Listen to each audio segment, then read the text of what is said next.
ముందుగా బ్రహ్మర్షి పితామహ పత్రిజీ గారికి ఆత్మ ప్రణామాలండి. అలాగే నా గురువుగారైన నటవర్తి వీరరాఘవ గారికి, రాజ్యలక్ష్మి అమ్మకు, ఈ జూమ్ నిర్వహిస్తున్న మేడంకి, సార్‌కి, జూమ్‌లో పాల్గొన్న ఆత్మ బంధువులందరికీ ఆత్మ ప్రణామాలండి. నా పేరు దీప అండి. నేను ఇబ్రహీంపట్నం నుంచి మాట్లాడుతున్నాను. నేను ఈ ధ్యాన మార్గంలోకి రావడానికి ఫస్ట్ కారణం, నేను చనిపోయే స్థితి వచ్చిందండి. అంటే నాకు ఇంకా వాటర్ గూడా ఏం తీసుకున్నా గానీ లోపలికి పోకపోవడం, అంటే అవి అరుగుదల లేకపోవడం, ఎందుకో మానసికంగా ఇబ్బంది. ఈ ఇగ అది భర్త అవ్వచ్చు, తల్లిదండ్రులు అవ్వచ్చు, ఏదో చిన్న, చిన్న మాట దగ్గర దాన్ని ఎక్కువగా ఆలోచించడం వల్ల మరి అక్కడి దాకా వచ్చింది. అది అవి వెళ్ళకపోవడం, జ్యూస్ గానీ, ఇడ్లీ గానీ అరగకపోవడం, గుండె కొన్ని రెట్లు ఎక్కువగా కొట్టేసుకోవడం. ఇంకా ఉంటామో, లేమో అన్న స్థితిలో మా పెదనాన్న వాళ్ళు 11 ఇయర్స్ నుంచి ధ్యాన మార్గంలో ఉన్నారు. సరే నాన్న ఉంటే ఈ ధ్యానంలోకి ఉంటావు, బతుకుతావు. లేకపోతే సరే ఈ ధ్యానం అన్నా నీకు ఒకసారి విన్నావు గదా! అనేసి అంటే సరే అని ఈ మార్గంలోకి నేను వచ్చాను. కంటిన్యూగా అంటే కొంత ఒక 15 రోజులు చాలా పట్టింది. కానీ 15 రోజుల తర్వాత నుంచి కొంచెం రికవరీ అవ్వడం స్టార్ట్ అయింది మేడం. అలా నేను ఈ ధ్యాన మార్గంలోకి రావడానికి కారణమైంది. అంటే అంతకుముందు నేను ఎక్కువ భక్తిలోనే ఉన్నాను. ఇంకా నేను ధ్యానంకి చెయ్యమన్నా గాని నాకు ఇవన్నీ కళ్ళు మూసుకుంటే పూజ ఎవరు చేస్తారు? గుడికెవరు వెళ్తారు? అన్న థాట్‌లోనే ఉండేది మనసంతా కానీ, ఎప్పుడైతే ఈ మార్గానికొచ్చినాక తెలిసింది భగవంతుడు ఎక్కడో లేడు. నాలోనే ఉన్నాడు. నేనే ఆ భగవంతుడిని అని. గురువుల ద్వారా విని, విని, విని ఇంకా బయటికి వెళ్ళకపోయినా, గుడికి వెళ్ళకపోయినా ఇప్పుడు ఆ బాధ అనేదేమీ లేదండి. ఇది అండి నా పరిచయం ఈ ధ్యాన మార్గంలోకి రావడానికి.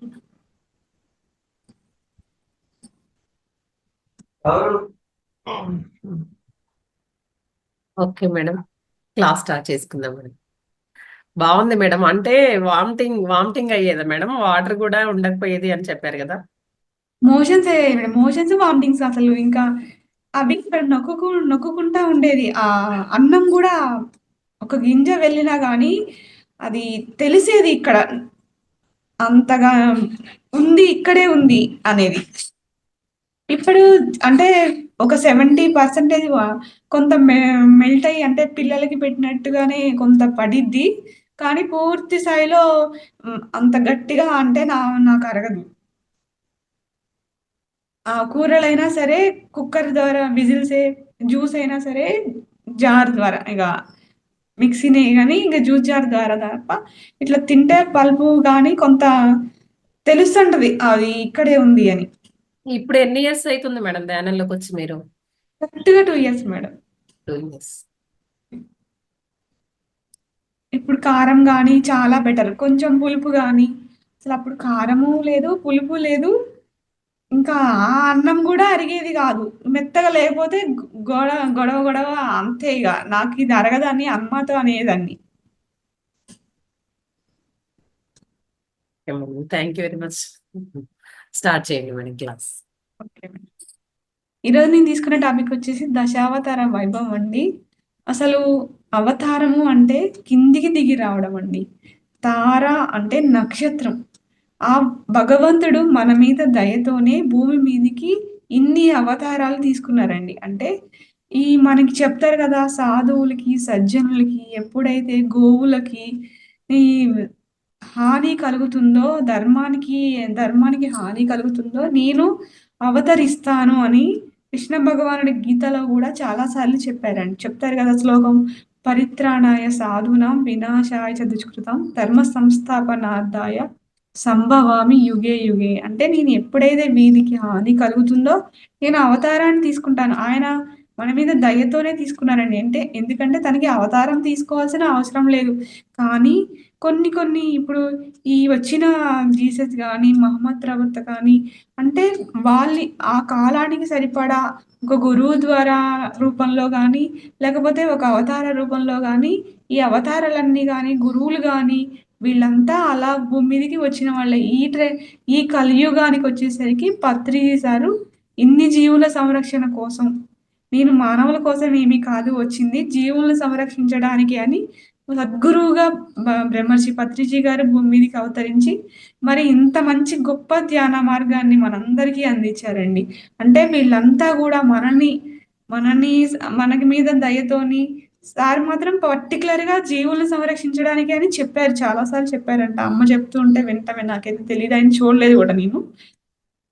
ఇలా అంటే ఒక అవతారాన్ని మనం ఏ అవతారాన్ని తీసుకున్నా వాళ్ళు మన మీద దయతోనే భూమి మీదకి వచ్చారు. ఇంకా ఏంటి అంటే మనము పండితులేమో అజ్ఞానులేమో ఆ బాహ్యంగా అవతారాన్ని చూస్తారు. పండితులేమో దాని అర్థాన్ని చెప్తారు.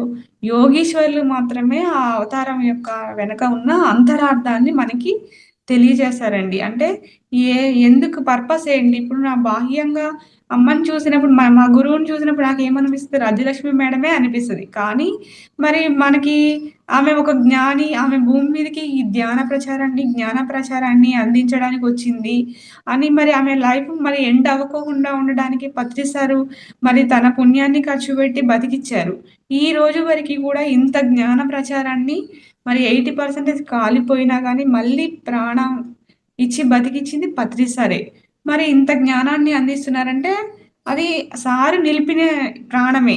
మరి నేను నా లైఫ్‌ని నా కుటుంబం కోసం, నా పిల్లల కోసం బతుకుతానంటే మరి గురువులేమి మన కోసం ఏమి సాక్రిఫైస్ చేయక్కర్లేదు. అంటే లోక కళ్యాణం కోసం వచ్చింది ఈ ఆత్మ అని అంతరంగా చూసారు గాబట్టే తనని ప్రాణం ఇచ్చి బతికిచ్చారు.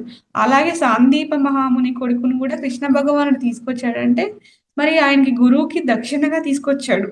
ఆ గురుదక్షిణగా ఆయన వాళ్ళ బాబు ప్రాణాన్ని మరి ప్రకృతి దేవతల సహకారంతో, పంచభూతాల సహకారంతో మరి యమధర్మరాజు దగ్గర నుంచి ఆయన ప్రాణాన్ని తీసుకొచ్చి ఇచ్చారు. ఈ కలియుగంలో వచ్చేసరికి పత్రి సారు అమ్మ ప్రాణాన్ని కాపాడి మనకి ఈ జ్ఞానాన్ని అందించడానికి ఉంచారు అనేసి అమ్మ చెప్తూ ఉంటారు. అమ్మ వాళ్ళ అదే మాకు క్లాస్ చెప్పే భీమవరంలో ఆ గుడికి అటువైపు, ఇటువైపు దశావతారాలు చెక్కించి ఉంచారంట. అంటే ఒకసారి పత్రి సార్ అన్నారంట, "ఈ దశావతారాలు బావున్నాయా సార్ ఇంత బాగా చెక్కారు" అంటే, "ఇది ఇది బాహ్యార్థమే చూస్తున్నారు మేడం. నేను అంతరార్థం నేను చెప్తాను" అంటే, "చెప్పండి సార్" అంటే, పత్రి సార్ చెప్పిందే అండి ఈ టాపిక్కు. ఈ దశావతారాల వివరణ. మరి ఫస్ట్ మనకి ఈ 10 అవతారాలు చెప్తారండి. మత్స్యావతారం. ఈ మత్స్యావతారం అంటే చాప. ఈ చాప ఏంటి అంటే ఎప్పుడూ చైతన్యంగానే ఉంటుంది. అంటే అది నీళ్ళలో ఈదుతూ ఉంటుంది. ఇది దాని యొక్క అసలెప్పుడు చైతన్యవంతమైనది. అదేమి రెస్ట్ తీసుకుందాం అని అనుకోదు. మనకి ఇది అంతరార్థం అండి. మరి బాహ్యార్థంలో ఏంటంటే అసలు ఈ అవతారం రావడానికి కారణం ఏంటి అంటే సత్యవ్రతుడు అనే ఆయన ఎంతో తపస్సు చేశాడు శ్రీమన్నారాయణ గురించి. ఏమి కోరిక లేదు కానీ, ఆయన దర్శనం పొందాలనే తపస్సు చేసి, రోజూ అర్ఘ్యం ఇస్తా ఉంటాడు వాటర్‌లో. నదికి వెళ్లి అర్ఘ్యం ఇస్తుంటే, ఆ నదిలో నుంచి ఒక చిన్న చేప పిల్ల ఈ దోసెల్లోకి వస్తుంది. దోసెల్లోకి వచ్చినప్పుడు చేప పిల్ల వ అర్ఘ్యం ఇస్తూ దాన్ని నీళ్ళలోకి వదిలేస్తే మాట్లాడడం మొదలుపెడుతుంది. "ఏంటి నన్ను ఎందుకు వదిలేసావు? నిన్ను రక్షించమనే గదా! నీ చేతిలోకొచ్చింది" అంటే, "నాకు తెలీదు గదా! నువ్వు అయినా నువ్వు మాట్లాడడమే ఆయనకి ఆశ్చర్యమేస్తది చేప పిల్ల మాట్లాడడం. కానీ వింటూ ఉంటాడు. మరి నన్ను రక్షించు, పెద్ద చేపలు చిన్న చేపల్ని తింటాయని నీకు తెలీదా? మరి నన్ను రక్షించు అంటే, సరేలే నువ్వు నన్ను రక్షణ కోరావు కాబట్టి రక్షిస్తానని ఆ చేప పిల్లని తీసుకొని తన కమండలంలో వేసుకొని తీసుకొని ఇంటికొస్తాడు. రాత్రి అయ్యేసరికి చేప కమండలం అంతా నిండిపోతుంది. సరే నాకిది పట్టట్లేదు. ఇంకొక దాంట్లో వెయ్యి అని అంటే, సరే అది కూడా సరేలే అనేసి తీసి వెంటనే కుండలో వేస్తాడు. ఆ కుండ గూడా వెంటనే అబ్జర్వ్ చేసుకుంటా ఉంటది. ఆ కుండ అంతా నిండిపోతది. నాకిది సరిపోవట్లేదు. ఇంకొక దాంట్లో వెయ్యి అంటాడు. సరే ఇది గూడా సరిపోవట్లేదా అని చెరువులో వేస్తాడు. చెరువులో వేస్తే చెరువంతా గూడా అబ్జర్వ్ చేస్తుంది. నాకిది సరిపోవట్లేదు అంటాడు. ఇక లాభం లేదనేసి సముద్రం దగ్గరికి తీసుకొస్తాడు. అప్పుడు మాట్లాడడం అప్పటికే మాట్లాడుతున్నాడు. ఈయనకి అర్థమైపోతుంది. వచ్చింది ఎవరో గాదు శ్రీమన్నారాయణుడే అని అర్థమైద్ది. ఓహో! నేను ఆ రూపంలో దర్శనమివ్వమంటే ఈయన ఈ రూపంలో ఇచ్చాడు అనేసి మాట్లాడతాడు. ఏం చెప్తాడంటే శ్రీమన్నారాయణుడు, "ఈ వారం రోజుల్లో యుగం అంతమవుతుంది. బ్రహ్మగారు పగలు అయిపోయి రాత్రి సమయం వస్తుంది. అంటే వీన్ని ఒక యుగం అంతా గూడా ఆయనకి ఒక్క పగలు కాలమే అండి. అంటే మనకి పితృదేవతలకు గూడా మనకి సంవత్సర కాలము వాళ్ళకి 1 డేనే. అంటే సంవత్సరానికి ఒకసారి తద్దినాలు నిర్వహిస్తారు కదా! అట్లానే బ్రహ్మగారికి ఒక యుగం అంతం అయ్యేసరికి ఒక పగటి కాలం మాత్రమే అవుతుందంట. 7 రోజుల్లో నిద్రపోయి అంటే పగలు రాసి ఇంక కునుకు తీశాడనే సమయానికి ఈ ఈ ప్రళయ జలంలో యుగం అనేది అంతమవుతుంది. యుగం అంతమవుతుందే గానీ సృష్టి అంతం ఎప్పటికీ కాదు. అంటే యుగాలు మారుతా ఉంటాయి. త్రేతాయుగం, సత్యయుగం, త్రేతాయుగం, ద్వాపరయుగం, కలియుగం. అట్లా యుగాలు మారుతాయే గానీ సృష్టి మాత్రం ఎప్పటికీ అంతం కాదు. అంటే యుగం చేంజ్ అయితా ఉంటుంది దాన్ని బట్టి. అంటే అట్లా మాట్లాడితే ఈ యుగం ఈ యుగం అంతం కలియుగం కాదు. ఈ యుగం అంతమవుతుంది. మరి నువ్వు ఈ ప్రళయ జలంలో అన్నీ మునిగిపోతాయి. మరి ఒక్కరన్నా ఈ ప్రళయం చూసిన వాళ్ళు ఉండాలి గదా! నువ్వింత నిష్టగా చేశావు గాబట్టి, సరే ఈ ఔషధులు, కొన్ని దినుసులు, కొన్ని గింజలు అన్నీ తీసుకొని ఒక పెద్ద బోటొస్తుంది. దాంట్లో నన్నెక్కిచ్చు. నీ అంటే ఆ బోటుని మీరు సప్తఋషులు అందరూ ఎక్కండి. ఆ బోటు గూడా మునిగిపోకుండా ఒకవైపు నా తోకకు కట్టు. తనెక్కిచ్చలేడు గదా! ఆయనంతా అబ్జర్వ్ చేసిండుగా, సముద్రం అంతా అబ్జర్వ్ చేసిండు కాబట్టి, ఒకవైపు తోకకి నా బోటుని ఒకవైపు కట్టు. ఇంకొక వైపు మరి మునిగిపోకుండా ఉండాలి గదా! ఆదిశేషువు వస్తాడు. ఇంకోవైపు ఆదిశేషువుకి కట్టు అని అంటే, సరేలే స్వామి అనేసి సప్తఋషులు ఇంక చీకటి మొత్తం ప్రళయం అంటే అంతా అంధకారమే గదా! మునిగిపోయినప్పుడు ఇతను మాత్రము సప్తఋషులు వీళ్ళు మాత్రమే ఉంటారండి. ఆ బోట్ ఎక్కి మరి కాంతి ఎక్కడ స్వామి అంటే ఆ సప్తఋషుల నుంచి వచ్చే యోగం నుంచి వచ్చే కాంతి మాత్రమే మీకు అది కాంతిగా కనపడుతుంది అని చెప్తాడు. 7 రోజులు అయిపోయేసరికి ప్రళయం అంతా అయిపోతుంది. ఇక మిగిలింది ఎవరయ్యా అంటే సప్తఋషులు, ఈయన శ్రీమన్నారాయణ ఎట్లాగో ఉన్నాడు. వీళ్ళు ఆదిశేషువు ఎట్లాగో ఉన్నాడు. అంటే ఇదంతా కూడా అయిపోయినాక మరి ఏం జరిగిందంటే ఒక్కరన్నా మిగలపోతే రేపు ప్రళయం ఇలా వచ్చిందని తెలియదు కదా! అందుకే నేను నీకు చెప్పడానికి నువ్వు ఉండాలని నేను ఉంచాను. ఆయనకే ఈ కల్పాంతం అంటారు కదా! వైవస్వత మన్వంతరే కల్పాంతరే అంటారు కదా! ఆ వైవస్వత వంశానికి చెందిన ఈ మనువే ఈ సత్యవ్రతుడికి శ్రీమన్నారాయణ ప్రళయం అంతా అయిపోయినాక ఆత్మజ్ఞానాన్ని బోధించి అసలు ఆత్మ ఎవరో ఆయనకి ఆ జ్ఞానం అంతా బోధించేసరికి ఆ జ్ఞానం అంతా వచ్చేసిందండి. అంటే స్వయంగా శ్రీమన్నారాయణ ద్వారానే ఆత్మజ్ఞానాన్ని నేర్చుకున్నాడు ఈయన. ఈయనే నెక్స్ట్‌గా వైవస్వత వంశంలో జన్మించి మనువుగా మానవ వంశాన్ని ఇలా కొనసాగుతూ ఉంది. మనం కొనసాగుతుంది ఆ మనువు ఫస్ట్ స్టార్ట్ చేసిండ్రు. ఆ వంశంలో ఇలా మన మానవులంతా వచ్చారు. అంటే ఈ రకంగా ఆయన కోరుకున్నది శ్రీమన్నారాయణ్ణే కానీ, మనం కోరితే కొంతే వస్తుంది. కోరకపోతే చూడండి శ్రీమన్నారాయణ ఆత్మజ్ఞానాన్ని బోధించాడు. మరి మనువుగా ఆయన వంశాన్ని లీడ్ చేశాడు. అంటే మనం భగవంతుడిని ఏమీ కోరుకోక్కర్లేదు. ఏది కావాలన్నా, రావాలైనా మనం అడగకపోయినా మనకి ఇవ్వాల్సింది అన్నీ ఏర్పాటు చేసేసాడు. కానీ మనం కోరితే కొంతే, కోరకుంటే అంతా మందే అని మనం ఈ బాహ్యార్థంగా తీసుకోవచ్చండి. ఆయన భగవంతుడినే కావాలన్నాడు. కానీ ఆయనకి ఆత్మజ్ఞానం గూడా బోధించి అంతగా ఆ స్థాయిలో నిలబెట్టాడు స్వామి. మరి ఈ అంతరార్థం ఏంటి అంటే, మరి ఇక్కడ చావ చైతన్యం అని చెప్పాం గదా! అది నీటిలోనే ఉంటుంది. బాహ్యంగా బయటికి తీస్తే గిలగిలా కొట్టుకుంటా ఉంటది. మనం గూడా ఈ ధ్యాన మార్గంలోకొచ్చి కొంచెం ప్రాపంచిక వ్యవహారాలు చేయాలంటే కొంత అనీజీగా ఎందుకొచ్చిందిరా బాబు! ఇది చేయాల్సిందేరా అని అంటూ ఉంటాం. కానీ అది ఎంతైతే చైతన్యంగా ఉందో ఆ ప్రాపంచిక వ్యవహారాలు గూడా చూడవలసిన బాధ్యత మనదే. ఎందుకంటే మనం సంసారంలోనే ఉన్నాం కాబట్టి అటు ఆ ప్రాపంచిక వ్యవహారాలు చూడాలి. ఇటు ఆధ్యాత్మికంగా కార్యక్రమాల్లోని అదే చైతన్యంగా పాల్గొనాలండి. అంటే మనం ఎప్పుడూ నిద్రపోదాము, కాసేపు రెస్ట్ తీసుకుందాము అని ఉండవద్దు.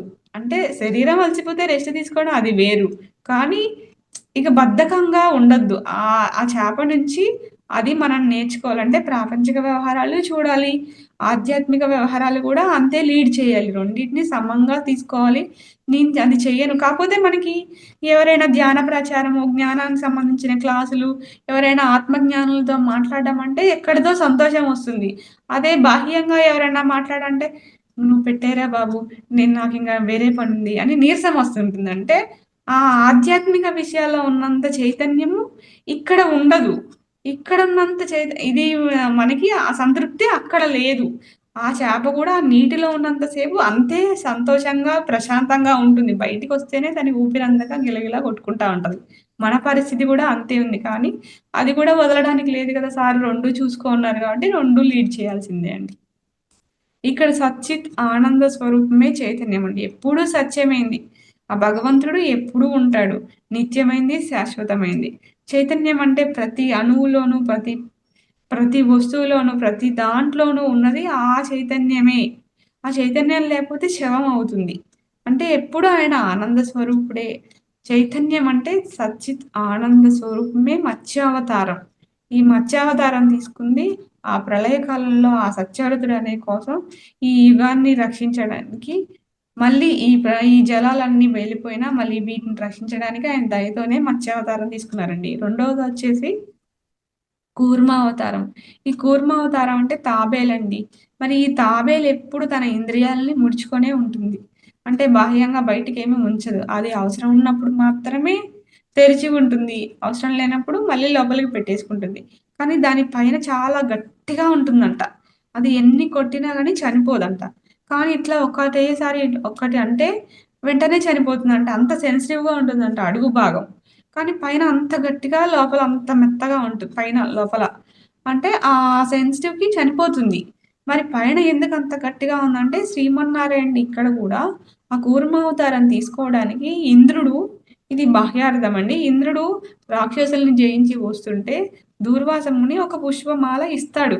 ఆ మాలని మనం మరి విజయం వచ్చింది గాబట్టి ముని ఆ మాలనిచ్చినప్పుడు పోనీ కళ్ళకద్దుకొని పక్కన పెట్టుకుంటే ఎలా ఉండేదో. కానీ తనేం జేశాడు, ఆ పూలకి ఉన్న మకరందానికి తుమ్మెదలు బాగా జూంకారం జేస్తున్నాయంట. అంత మకరందంగా ఉంది ఆ పూలమాల. దాన్ని ఆ ఏనుగు మీద వేసేసరికి, దానికి చిరాకొచ్చేసి ఆ ఈగలు అన్నీ వాలేసరికి, అది కింద పడేసి తొక్కింది. తొక్కేసరికి ఈయనకు కోపమొచ్చి, "నువ్వు ఈ రాజ్యభ్రష్టుడివి, నీ లక్ష్మి వెళ్ళిపోతుంది" అనేసి శాపం పెడతాడు ఇంద్రుడికి. సరే ఈయన పెట్టడం వల్ల ఆయన ఆ సంపదలన్నీ కూడా ఈ వీటిలోకెళ్ళిపోతాయండి. సముద్రంలో కలిసిపోతాయి. సముద్రంలో కలిసిపోతే ఏమవుతుంది? మరి ఆ సంపదలు లేవు గదా! అప్పుడు శ్రీమన్నారాయణుడు వేడుకుంటారు. ఏంటి స్వామి అంటే, మీరు మందర పర్వతాన్ని అదేంటి చిలకండి. అప్పుడు ఆ మందర పర్వతంలో అదే సారీ అండి. పాల సముద్రంలో మందర పర్వతాన్ని పెట్టి వాసుకిని చుట్టి చిలకండి అని చెప్తే, మరి బేస్ లేదు కదా! మందరపరం సముద్రంలో అటు ఇటు పడిపోతుంది. ఆ బేస్‌గా అవ్వడానికి ఆయనే ఆ మత్స్యావతారంలో ఎంత సముద్రం అంత పెరిగాడో, ఈ కూర్మావతారంలో కూడా అంతగా పెరిగాడు. అంతగా పెరిగి దాని కిందకి చేరడం వల్ల ఆ సముద్ర జలాలు పాల సముద్రంలోకి చేరడం వల్ల చిలికినా ఆయన కింద పడిపోకోకుండా ఉన్నాడండి. అంటే వీళ్ళని ఎప్పుడు అక్కడ గూడా దయే. నీవు ఎప్పుడైతే చిలకడం స్టార్ట్ చేశారో హాలాహలం వచ్చింది. తర్వాత కామధేనువు, కల్పతరువు, అమృతము ఇవన్నీ వన్ బై వన్ వచ్చాయండి. అంటే మనం ఎప్పుడైనా మనకి ఒకలా అహంకారం రాకోకుండా, ఆ గర్వం అనేది రాకోకుండా విజయం వచ్చినా అది భగవంతుని కటాక్షమే అని మనం ఏది వచ్చినా మన జీవితంలోకి ప్రసాదంగా స్వీకరించినప్పుడు, పోనీ నీకిష్టం లేకపోతే కళ్ళకద్దుకొని పక్కన పెట్టు. కానీ ఆవుల మీద, ఏనుగుల మీద మన కార్‌లకి వేసుకోకూడదండి. అప్పుడంటే కార్లు, బండ్లు లేవు గాబట్టి ఏనుగులు, గుర్రాలకేసుకున్నారు. ఇప్పుడైతే కార్లు, బండ్లు ఉన్నాయి గాబట్టి బైకులకేసుకుంటున్నారు. కానీ అది భగవంతుడి ప్రసాదం. తీసుకొని మనం ఇప్పుడు గడపకేసుకుంటున్నాం. కానీ అవి గడపలకి ఆల్రెడీ అలంకరించినవే మాలలు. కానీ మనం తెలియక గడపకి, కారుకి పెట్టుకుంటున్నాము. అలా కాదు. వాటిని నమస్కరించి పక్కన పెట్టడమే అని చాగంటి కోటేశ్వరరావు గారు అంటా ఉంటారు. ఆ పూలమాలకి అంత విలువ ఇవ్వమంటారు. ఇక్కడ మరి తాబేలుగా ఆయన అక్కడ చిలకడం అంటే మన లోపలే అంతర్మథనం స్టార్ట్ అయిద్దండి. ఆ చిలకడం అనేది ఇప్పుడు మనం ఈ శ్వాస మీద ధ్యాస పెట్టి ఈ మనసుని చిలికితే తప్ప మనం అమృతం అనేది దక్కించుకోలేము. ఎందుకు అంటే లోపలన్నీ హాలాహలమే కదా! మరి ఆలోచనల రూపంలో వస్తా ఉంటాయి. ఫస్ట్ వచ్చేదే అవి. ధ్యానం అని కళ్ళు మూసుకోగానే ఇవన్నీ ఇగ వన్ బై వన్ మన గతానివి ఎన్ని ఎన్ని రావాలో, ఎన్ని కుప్పలు కుప్పలు ఎన్ని జన్మలున్నాయో, మరి ఈ జన్మలో ఇప్పటి వరకి ఎన్ని వేసుకున్నామో ఆలోచనలు, ఇవి శ్వాస మీద ధ్యాస పెట్టి చిలుకుతా ఉంటే, అదేమో ఒక వన్ బై వన్ ఆలోచన వస్తా ఉంటది. "నువ్వు నోరు మూసుకో, నువ్వు అది కాదు శ్వాస మీద బెట్టు" అని మనల్ని మనసుకి చెప్తా ఉంటాము.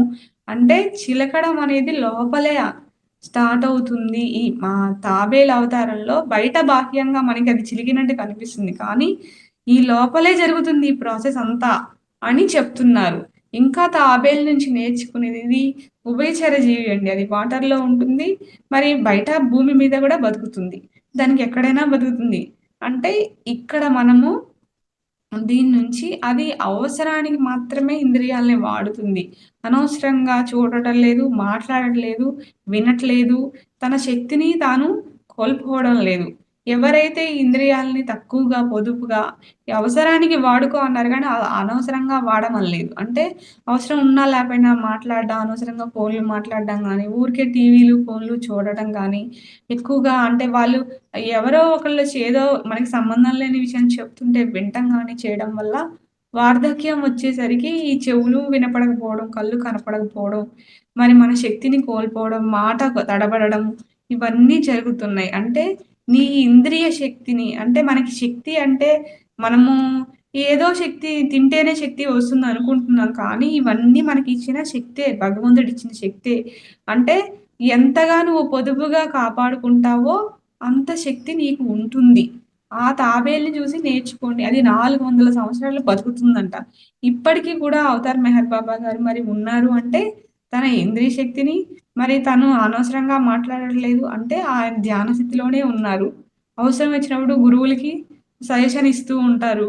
అంటే వాళ్ళు అంతగా తన ఇంద్రియ శక్తిని కాపాడుకోగలిగారు. మనం గూడా అవసరం ఉంటేనే ఆ ప్రాపంచిక వ్యవహారాలు పనులు ముగించుకొని ఎంత త్వరగా అయితే అంత త్వరగా కళ్ళు మూసుకొని సాధన చేయడమో, లేపోతే ఈ జ్ఞానానికి సంబంధించిన పుస్తకాలు చదవడమో, ఈ రకంగా మనం ఉన్నప్పుడు మనం కూడా ఇంద్రియ శక్తిని కోల్పోము అని ఈ కూర్మావతారం ద్వారా తెలియజేస్తుందండి. మరి వరాహ అవతారం మూడవదొచ్చేసండి. ఈ వరాహ అవతారంలో ఏంటి అంటే, అసలు ఈ అవతారం రావడానికి అక్కడ మరి ఆ ప్రళయ జలంలో భూమి అంతా మునిగిపోయింది కదా! ఈ మునిగిపోయినప్పుడు ఇక్కడేమైందంటే మరి కశ్యప ప్రజాపతికి 13 మంది భార్యలండి. దానిలో అదితి, దితి ఇద్దరు. అదితి ఏమో దేవతలకు తల్లి. దితి దైత్యులకు తల్లి. ఈమె కోరరాని కోరల సమయంలో అంటే సంధ్యా సమయంలో తనని భర్తని నాకు సంతానం కావాలని కోరుతుంది. ఆ క్షణంలో కోరడం వల్ల రాక్షసులు జన్మిస్తారు తనకి. హిరణ్యాక్షుడు, హిరణ్యకశిపుడు. వీళ్ళు కూడా జన్మించడానికి కారణం ఏంటి అంటే, అక్కడ జయ విజయులు దగ్గరికి శ్రీమన్నారాయణ దగ్గర ద్వారపాలకులు.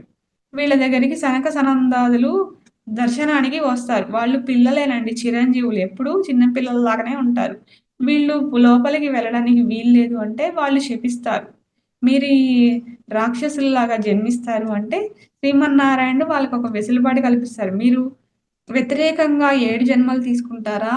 లేకపోతే అనుకూలంగా సారీ అండి. అనుకూలంగా వ్యతిరేకంగా 3 జన్మలు తీసుకుంటారా? వ్యతిరేకంగా 7 జన్మలు తీసుకుంటారా? అంటే స్వామి నిన్ను వదిలి మేము ఉండలేము. నీకు వ్యతిరేకంగానే 3 జన్మలు తీసుకుంటామని వాళ్ళు ఫస్ట్ జన్మగా హిరణ్యాక్షుడు, హిరణ్యకశిపుడిగా, రెండవ జన్మగా రావణాసురుడు, కుంభకర్ణుడుగా, మూడవ జన్మలో శిశుపాలుడు, దంతవక్త్రుడుగా వస్తారండి. ఈ 3 అంటే హిరణ్యాక్షుడు, హిరణ్యకశిపుడు ఇప్పుడు వరాహ అవతారం రావడానికి ఈ హిరణ్యాక్షుడు పుడతాడండి. ఆ దితికి దైత్యులకి తల్లి కదా! ఆమె కోరని సమయంలో అడగడం వల్ల దితికి ఇద్దరు సంతానంలో హిరణ్యాక్షుడు పుడతాడు. ఈయన ఏం చేస్తాడంటే, హిరణ్యం అంటే బంగారం కాబట్టి లోభత్వం ఉంటుందని. అంటే కంటికి కనపడినవన్నీ నాకే కావాలి. ఈ ప్రళయంలో భూమి మునగడం వల్ల భూమాతను తన దగ్గర పెట్టుకుంటాడు. సముద్ర జలాలన్నీ నీటిలో మునిగిపోవడం వల్ల భూమిని కూడా తన దగ్గర పెట్టుకుంటాడు హిరణ్యాక్షుడు. మరి భూమి లేకపోతే భూమి మీద పరిపాలన ఎలా సాగిస్తాడు మనువు? మరి సాగించలేడు కదా! ఈ సాగించలేనప్పుడు భూదేవి తల్లి కావాలి అంటే మరి అప్పటికి బ్రహ్మదేవుడికి ఒక పగటి కాలం అయిపోయి కలియుగం కాదు కలియుగం కాదు, కల్పాంతం అయిపోయి ఇంకొక మరి రావాలి అంటే అతను కూడా ఆ 7 రోజుల సమయం అయిపోతుంది. ఆయన లేచేసరికి వేదాలుండవు. వేదాలుండవు. ఎవరో దొంగలిస్తారు. మరి ఆయన కోసం మళ్ళీ హయగ్రీవుడు అనే రాక్షసుడు వస్తాడు. అతన్ని సంహరించడానికి శ్రీమన్నారాయణ మళ్ళీ సంహరిస్తాడు. ఆ మత్స్యావతారంలోనే సంహరించడం జరిగిందండి. ఇక్కడికొచ్చేసరికి ఈ వరాహ అవతారంలో హిరణ్యాక్షుడు తీసుకోవడం వల్ల ఆ భూమిని తన దగ్గర ఆ సముద్ర జలంలో ఉంచుకోవడం వల్ల భూమి పైకి రాలేదు కాబట్టి పరిపాలన లేదు. సరే బ్రహ్మదేవుడికి ఒక తుమ్ము రాగాలని చిన్నిగా అంటే ఆ దాంట్లో ఆ తుమ్ము నుంచి వచ్చిన వాడే ఈ వరాహ అవతారం. పుట్టగానే అంతెత్తు ఎదుగుతాడు. ఈయన కూడా భూమి నుండి ఆకాశానికి ఎదుగుతాడు. మరి లేదుగా వేదాలు లేవు కాబట్టి వేదాలు లేవు, భూమి లేదు, ఎలా రాయాలి, పరిపాలన ఎలా చేయాలి అనేసరికి సరే అప్పుడు ఈయన మళ్ళీ తన కోరలతోని ఆ భూమాత ఎక్కడ ఉందా అని ఆ ప్రళయ జలంలో వెతుకుతా ఉంటాడు. పాతాళ లోకంలో అంటే ఈ సముద్రంలో అంతా మునిగిపోయింది కాబట్టి వెతుకుతా ఉంటాడు ఆ వాటర్లో. వరాహ అవతారం ద్వారా వెతుకుతూ ఉంటే ఈయన అన్న సముద్ర జలాలన్నీ కూడా ఆయన రోమకూపంలోకి వెళ్ళిపోతాయంటండి. ఆ నీళ్ళన్నీ ఆయన ఒక్కసారి విదిలిస్తేనే ఆ నీళ్ళలో దేవతలందరూ స్నానం ఆచరిస్తారంట. అంటే అంతగా ఎదిగాడు ఆ నీళ్ళన్నీ. సరే ఇంకా ఇంకా కనపడకపోయేసరికి మళ్ళీ వెతుకుతూ ఉంటే ఈ హిరణ్యాక్షుడు ఏం చేస్తాడు, భూమి తన దగ్గర పెట్టుకున్నాడు కదా, యుద్ధం చేస్తాడు ఇవ్వననేసి. ఈయన ఒక గుద్దంగాలోనే తను రక్తం కక్కుకొని చనిపోతాడండి. అంటే అక్కడితోనే ఆ హిరణ్యాక్షుడు అంతమైంది. ఈ భూమాతని కోరల మీద పైకి తీసుకొని వచ్చాడు వరాహమూర్తి అవతారంలో. అంటే ఇక్కడ మనకి బాహ్యంగా ఆ అవతారాన్ని చూసినప్పుడు కోరల మీద భూమాతను నిలబెట్టినట్టు మనకు కనిపిస్తూ ఉంటుంది. అది ఎందుకు అంటే మనం కూడా దీన్ని తీసుకోవాల్సిన అంతరార్థం ఏంటంటే మన చుట్టూ ఉన్న అజ్ఞానాలను కూడా భరిస్తూ మనం వాళ్ళకి జ్ఞానాన్ని అందించాలండి. అంటే ఏంటి అంటే ఇక్కడ ఆయన ఎలా అయితే భూభారాన్ని భరించాడో మనం కూడా మనలో మన చుట్టూ ఉన్న వారి అజ్ఞానాన్ని భరించాలి. ఇప్పుడు ఇంట్లో ఒకరు భార్యో లేకపోతే భర్తో లేకపోతే పిల్లలో ఎవరో ఒకళ్ళే ధ్యానం చేస్తూ ఉంటారు. ఏ కుటుంబంలోనో వైఫ్ అండ్ హస్బెండ్ ఇద్దరు చేస్తారు. కానీ అన్ని కుటుంబాల్లో చెయ్యరు కాబట్టి వాళ్ళు అజ్ఞానంతో ఏ విధంగా ప్రవర్తించినా తల్లి అవ్వచ్చు, తండ్రి అవ్వచ్చు, భర్త అవ్వచ్చు, పిల్లలు అవ్వచ్చు, ఇన్ కేస్ బంధువులు అవ్వచ్చు, ఏ రకంగా ప్రవర్తించినా వాళ్ళని భరించాలి, వాళ్ళకి జ్ఞానాన్ని అందించాలి. వీళ్ళని భరించలేను, నా వల్ల కాదు, ఇక్కడి నుంచి వెళ్ళిపోతానంటే కుదరదు. అంటే ఆ కుటుంబంలోనే ఆ సంసారంలోనే ఉండాలి. వాళ్ళకి నచ్చకపోయినా వాళ్ళకి నచ్చకపోయినా మన వీలుని చూసుకొని వారు వెళ్ళిపోయినప్పుడైనా మన ధ్యాన సాధన కొనసాగించాలి. అంటే వాళ్ళలో ఉన్న అజ్ఞానాన్ని భరించడం కోసమే ఆ భూభారాన్ని భరించినట్టుగా వరాహమూర్తి అవతారంలో మనకి కనిపిస్తుందండి. ఇక్కడ ఈ అంతరార్థంగా ఆ వారి అజ్ఞానాన్ని భరిస్తూ మనం జ్ఞానాన్ని పెంచుకుంటూ ఈ సాధనని కొనసాగించుకుంటూ ఉండాలనేసి ఈ వరాహమూర్తి అవతారం ద్వారా మనకి తెలియజేస్తుందండి. ఇక 4వ అవతారం వచ్చేసి మరి నరసింహ అవతారం. ఈ నరసింహ అవతారంలో హిరణ్యాక్షుడు, హిరణ్యకశిపుడు అని చెప్పుకున్నాం కదా. ఈ కశిప్ అంటే పడక అండి. అతని లోభత్వం వల్ల తను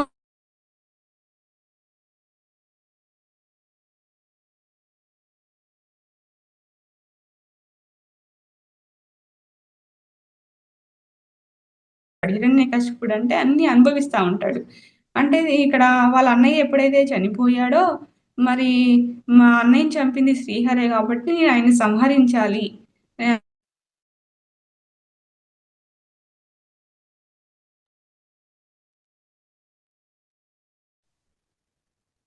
మేడం నెట్ ఏమైనా వీక్ ఉందా? మధ్యలో మధ్యలో స్టక్ అయిపోతుంది ఇప్పుడు. మేడం నెట్ వీక్ ఉందా మేడం? స్టక్ లేదు లేదు, అయిపోతుంది.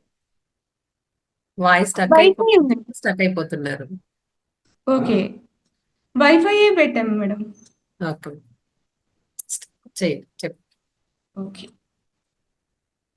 అంటే అదేండి నరసింహ అవతారంలో ఆ హిరణ్యాక్షుడు మరి హిరణ్యకశిపుడు 1000 సంవత్సరాలు తపస్సు చేయడం వల్ల మరి బ్రహ్మదేవుడు వారు వస్తారు. నీకేం వరం కావాలి కోరుకోను ఆయన అంటే బుద్ధి కర్మానుసారిణి అంటది కదా, మోక్షం గాని ధర్మం గాని అడగకుండా తినేమంటారు, నాకు మరణం లేకుండా ఉండాలి అనేసి కోరుకుంటాడండి. మరణం అన్నది అందరికీ సహజం నాయన, అది నేను ఎవరికి ఇవ్వలేను, పుట్టిన వ్యక్తి చనిపోక తప్పదు అనేసి చెప్తాడు బ్రహ్మగారు. సరే ఈయన ఏ రకంగా అడుగుతాడంటే ఆ కోరికను, నాకు అదేంటి యక్షులు గాని, గంధర్వులు గాని, కిన్నెరులు గాని ఏ దిక్కులలోనూ మరి అంటే ఇంట గాని బయట గాని మరి మానవుడు కాదు, మృగము కాదు, మరి చనిపోయినవి కాదు, చనిపోనివి కాదు.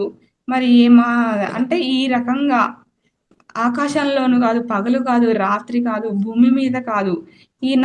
ఈ రకంగా నా మరణం సంభవించవద్దు అని కోరుకుంటాడండి. అంటే ఏ రకంగానూ మరణం సంభవించవద్దని కోరుకున్నాడు. సరే, ఆయన తపస్సుకి వెళ్ళినప్పుడు ఆయన భార్య లీలావతి గర్భంతో ఉంటుంది. అయితే ఇంద్రుడు ఆమెని మరి రాక్షస సంతానమే పుడుతుంది కాబట్టి లేకుండా చేద్దామని ఇంద్రుడు తనని సంహరిద్దామని వస్తే నారదుల వారొచ్చి లీలావతిని తీసుకొచ్చి ఆమె కడుపున భాగవత భక్తుడు ఒకడు పుడుతున్నాడు రా, అలా చెయ్యకు అని తన ఆశ్రమంలో పెట్టుకుంటాడండి లీలావతిని. అయితే మరి ఏ రాక్షసులైనా ఏ దేవతలైనా రాక్షస అంశ కాబట్టి సంహరిస్తారేమోనని లీలావతి ప్రహ్లాదుణ్ణి 1000 సంవత్సరాలు తన గర్భంలోనే ఉంచుకుంటుంది. అంటే 1000 సంవత్సరాలు ఉంచుకోవడం వల్ల ఆయన నారదుల వారి దగ్గర బ్రహ్మజ్ఞానం అంతా పొందాడండి. ఆయన అసలు కడుపులోనే ఆ 1000 సంవత్సరాలు ఉండడం వల్ల ఆత్మజ్ఞానం, బ్రహ్మజ్ఞానం అంతా పొందాడు. మరి ఆయన భూమి మీదకి వచ్చినాక హిరణ్యకశిపుడు కూడా తపస్సంతా అయిపోయి ఇంటికి తిరిగి వస్తాడు. ఎప్పుడైతే ఇక గర్వం వస్తుంది, ఆ గర్వంతోని ఇంద్రుడికి అమరావతిపై దండెత్తుతాడు. మళ్ళీ అమరావతిని ఆక్రమించుకుంటాడు. ఇదంతా బాహ్యార్థం అండి. కానీ ఇక్కడ ఆ దేవతలకి ఇచ్చే హవిస్సులు కూడా హిరణ్యకశిపుడికే చెందాలి. హిరణ్యకశిపాయ నమః తప్ప ఇంకో నామాన్ని జపించడానికి వీలు లేదు అనేసి అంటాడు. అంటే అంతగా రాక్షసత్వం ఆయనలో పెరిగిపోయింది. అంటే ఈ రాక్షసుని సంహరించాలి అంటే మరి చెప్పాడు కదా ముందే, ఏ భాగవత భక్తులకైతే మరి సాధువులకైతే మరి ఆపద కలుగుతుందో అప్పుడు నేను అవతరిస్తాను అని. మరి ఈయన ముందే ఇంత పెద్ద లిస్ట్ చెప్పాడు కదా, మరి ఈ రకంగా చచ్చిపోవద్దని. మరి ఈయనకి ఇన్ని తెలివితేటలుంటే సృష్టించిన భగవంతుడికి అన్ని తెలివితేటలు ఉండవా? ఉంటాయి కదా. అంటే ఆయన నరసింహ అవతారంలో ఆయన మరి పుట్టిన బాబుని తన కొడుకే కానీ ఆయన నారాయణ భక్తుడయిండు. మరి నీకు ఎక్కడ వెతికినా నారాయణ ఎన్ని రకాలుగా ఇబ్బంది పెడతాడంటే కొడుకుని.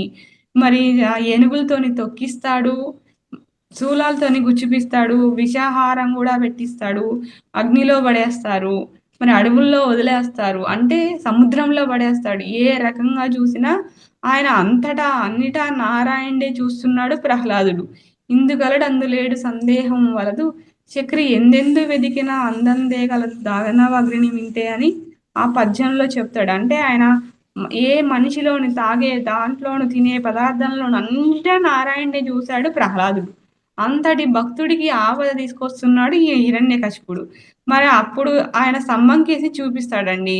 అంటే ఇందులో ఉన్నాడా నీ హరి అంటే, ఆ ఉన్నాడు, ఎందుకు లేడు నాన్నగారు అంటే, అప్పుడు ఆ స్తంభాన్ని చీల్చుకొని నరసింహ అవతారంలో, అంటే ఇక్కడి వరకు మానవ ఆకారం, పైన సింహ అవతారంతో తలకాయ సింహంతో అంటే పెద్ద శబ్దం చేసుకుంటూ ఆ నరసింహ అవతార రూపంలో వచ్చి ఆయన ముందే అడిగాడు కదా పెద్ద లిస్టు.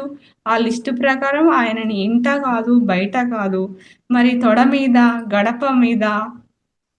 మీద పెట్టుకొని గడప, ఇంట్లో కాదు బయట కాదు గడప మీద, మరి సంధ్యా సమయంలో, పగలు కాదు రాత్రి కాదండి, అది సంధ్యా సమయంలో ప్రాణం ఉన్నవి కాదు, ప్రాణం లేనివి కాదు, ఈ గోర్ల సహాయంతో ఆయన్ని చీల్చి రక్తం తాగి ఆ పేగుల్ని మెడలో వేసుకుంటాడు. హిరణ్య కశిపుడి సంహారం అనేది నరసింహ అవతారంలో అలా జరిగింది.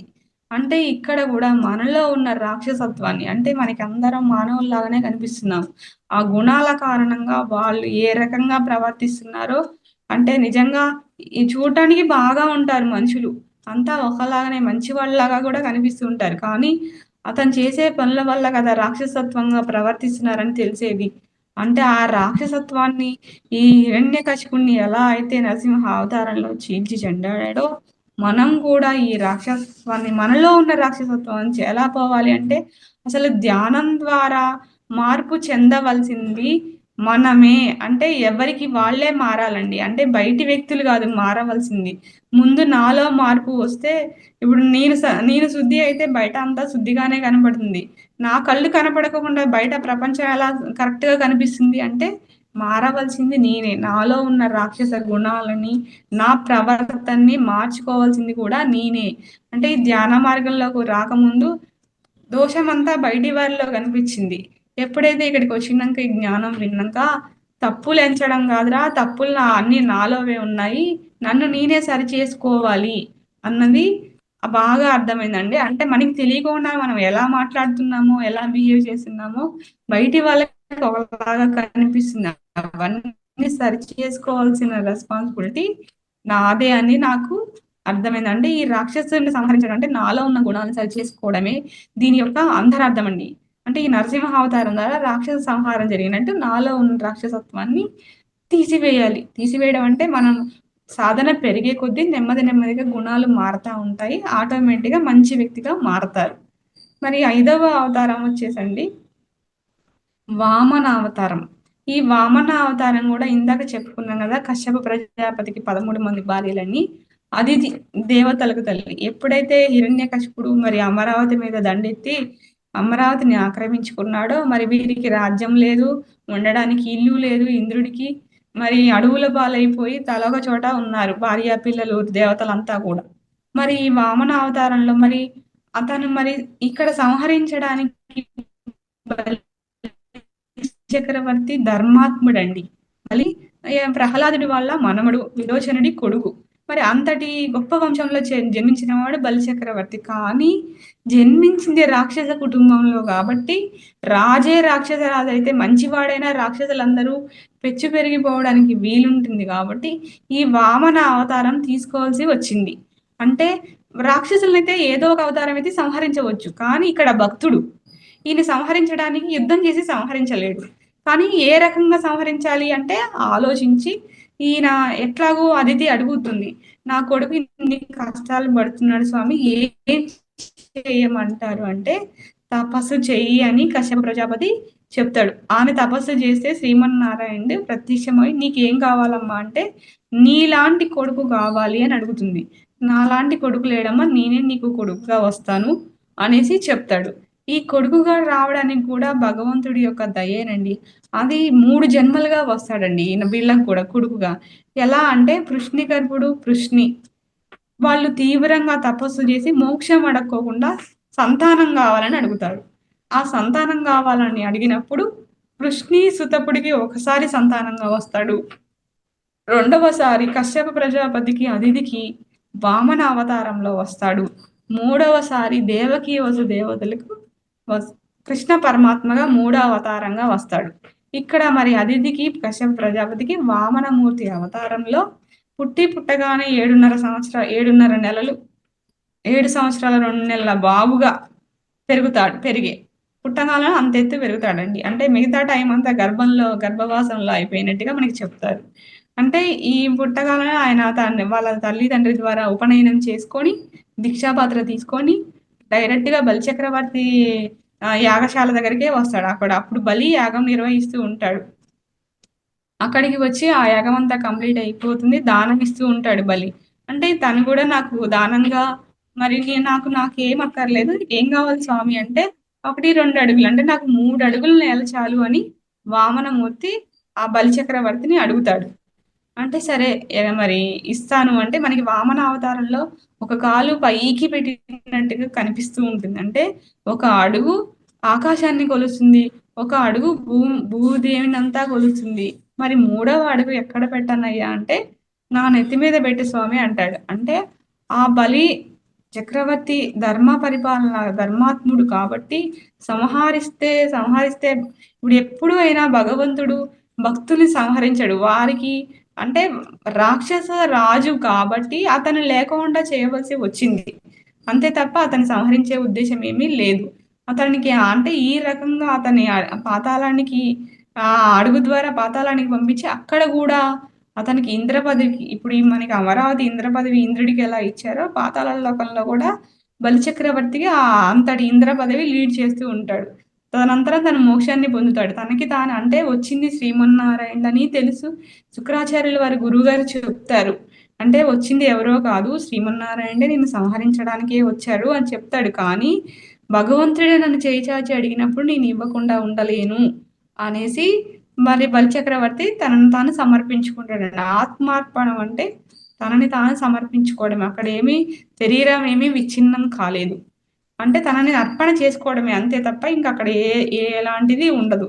ఈ రకంగా బలి సంహారం అనేది జరిగింది. మరి దీంట్లో అంతరార్థం ఏంటంటే మనం కూడా ధ్యానం ద్వారా ఈ సూక్ష్మ శరీర యానంతో మరి సూక్ష్మ లోకాల్లో ఉన్న మనకి అక్కడ జ్ఞానం అంతా కూడా సంపాదించుకొని ఇప్పుడు ఎంతో మంది జ్ఞానాన్ని మా ఆస్ట్రల్ ట్రావెల్ ద్వారా అంటే ఈ జ్ఞానాన్ని అంతా కూడా సంపాదించుకోవడానికి ఈ ధ్యానంలో సూక్ష్మ శరీర యానం జరిగితేనే జరుగుతుందండి. అంటే ధ్యానం ద్వారానే జరుగుతుంది. ఆ అవతారం ద్వారా అంటే అంత ఎత్తు ఎదిగారంటే ఆ లోకాల్లో ఉన్న జ్ఞానాన్ని తీసుకోవాలి.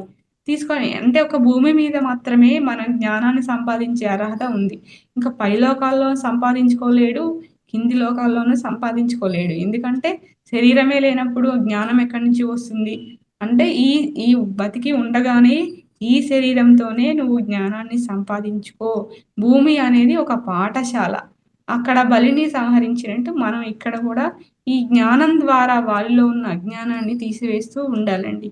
అంటే ఈ అవతారాలన్నీ కూడా మనకి అజ్ఞానాన్ని, అహంకారాన్ని, అంధకారాన్ని, రాక్షసత్వాన్ని ఇవన్నీ తొలగించడానికే ఈ అంతరార్థంగా మనకి చెప్తూ వస్తున్నారండి. అంటే ఈ రకంగా ఈ బలిచక్రవర్తి ఈ అవతారంలో కూడా మన సూక్ష్మ శరీరం ద్వారా ఈ జ్ఞానాన్ని ఇప్పుడు ఇంతమంది యోగులు ఇంత జ్ఞానాన్ని మనకి ఎలా అందించారు అంటే మరి వాళ్ళు సూక్ష్మ శరీరంతో ఆ జ్ఞానాన్ని అంతటిని గ్రహించి మనకి పుస్తక రూపంలో ఇచ్చారు కాబట్టే మనం వాళ్ళ ద్వారా వాళ్ళు వాక్కు ద్వారా ఇచ్చారు. మనకి అది ఇప్పుడు కలియుగానికి వచ్చేసరికి అంతా పుస్తక రూపంలో ఇచ్చారండి వ్యాసుల వారు.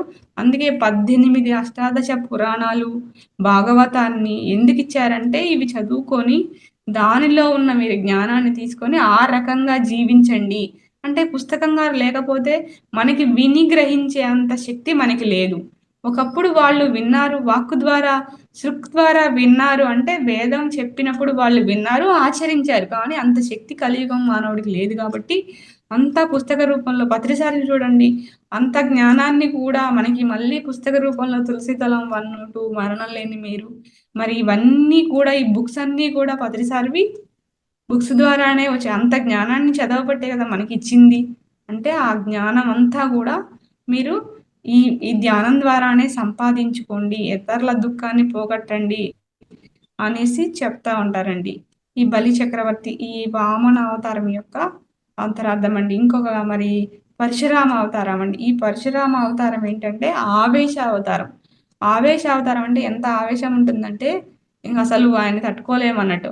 అంత ఈయన జమదగ్ని రేణుక మాతలకి 5వ కుమారుడిగా జన్మిస్తాడు. అప్పుడు ఆ రాజులు అహంకారంతో విర్రవీగుతుంటే వారిలో అహంకారాన్ని తుదముట్టించడానికే ఆయన అవతారం వచ్చిందండి. అంటే మరి అహంకారం పెంచి పెరిగిపోతే నష్టమే జరుగుతుంది. అంటే అహంకారంతో వాళ్ళు ఏం చేస్తున్నారో వాళ్ళకే తెలియదు. మరి వాళ్ళని సంహరించడానికి పరశురామ అవతారంలో రావాల్సి వచ్చింది. అంటే ఈ పరశురామ అవతారంలో సంహరించడం అంటే వాళ్ళలో నరకేయడం కాదు కదా!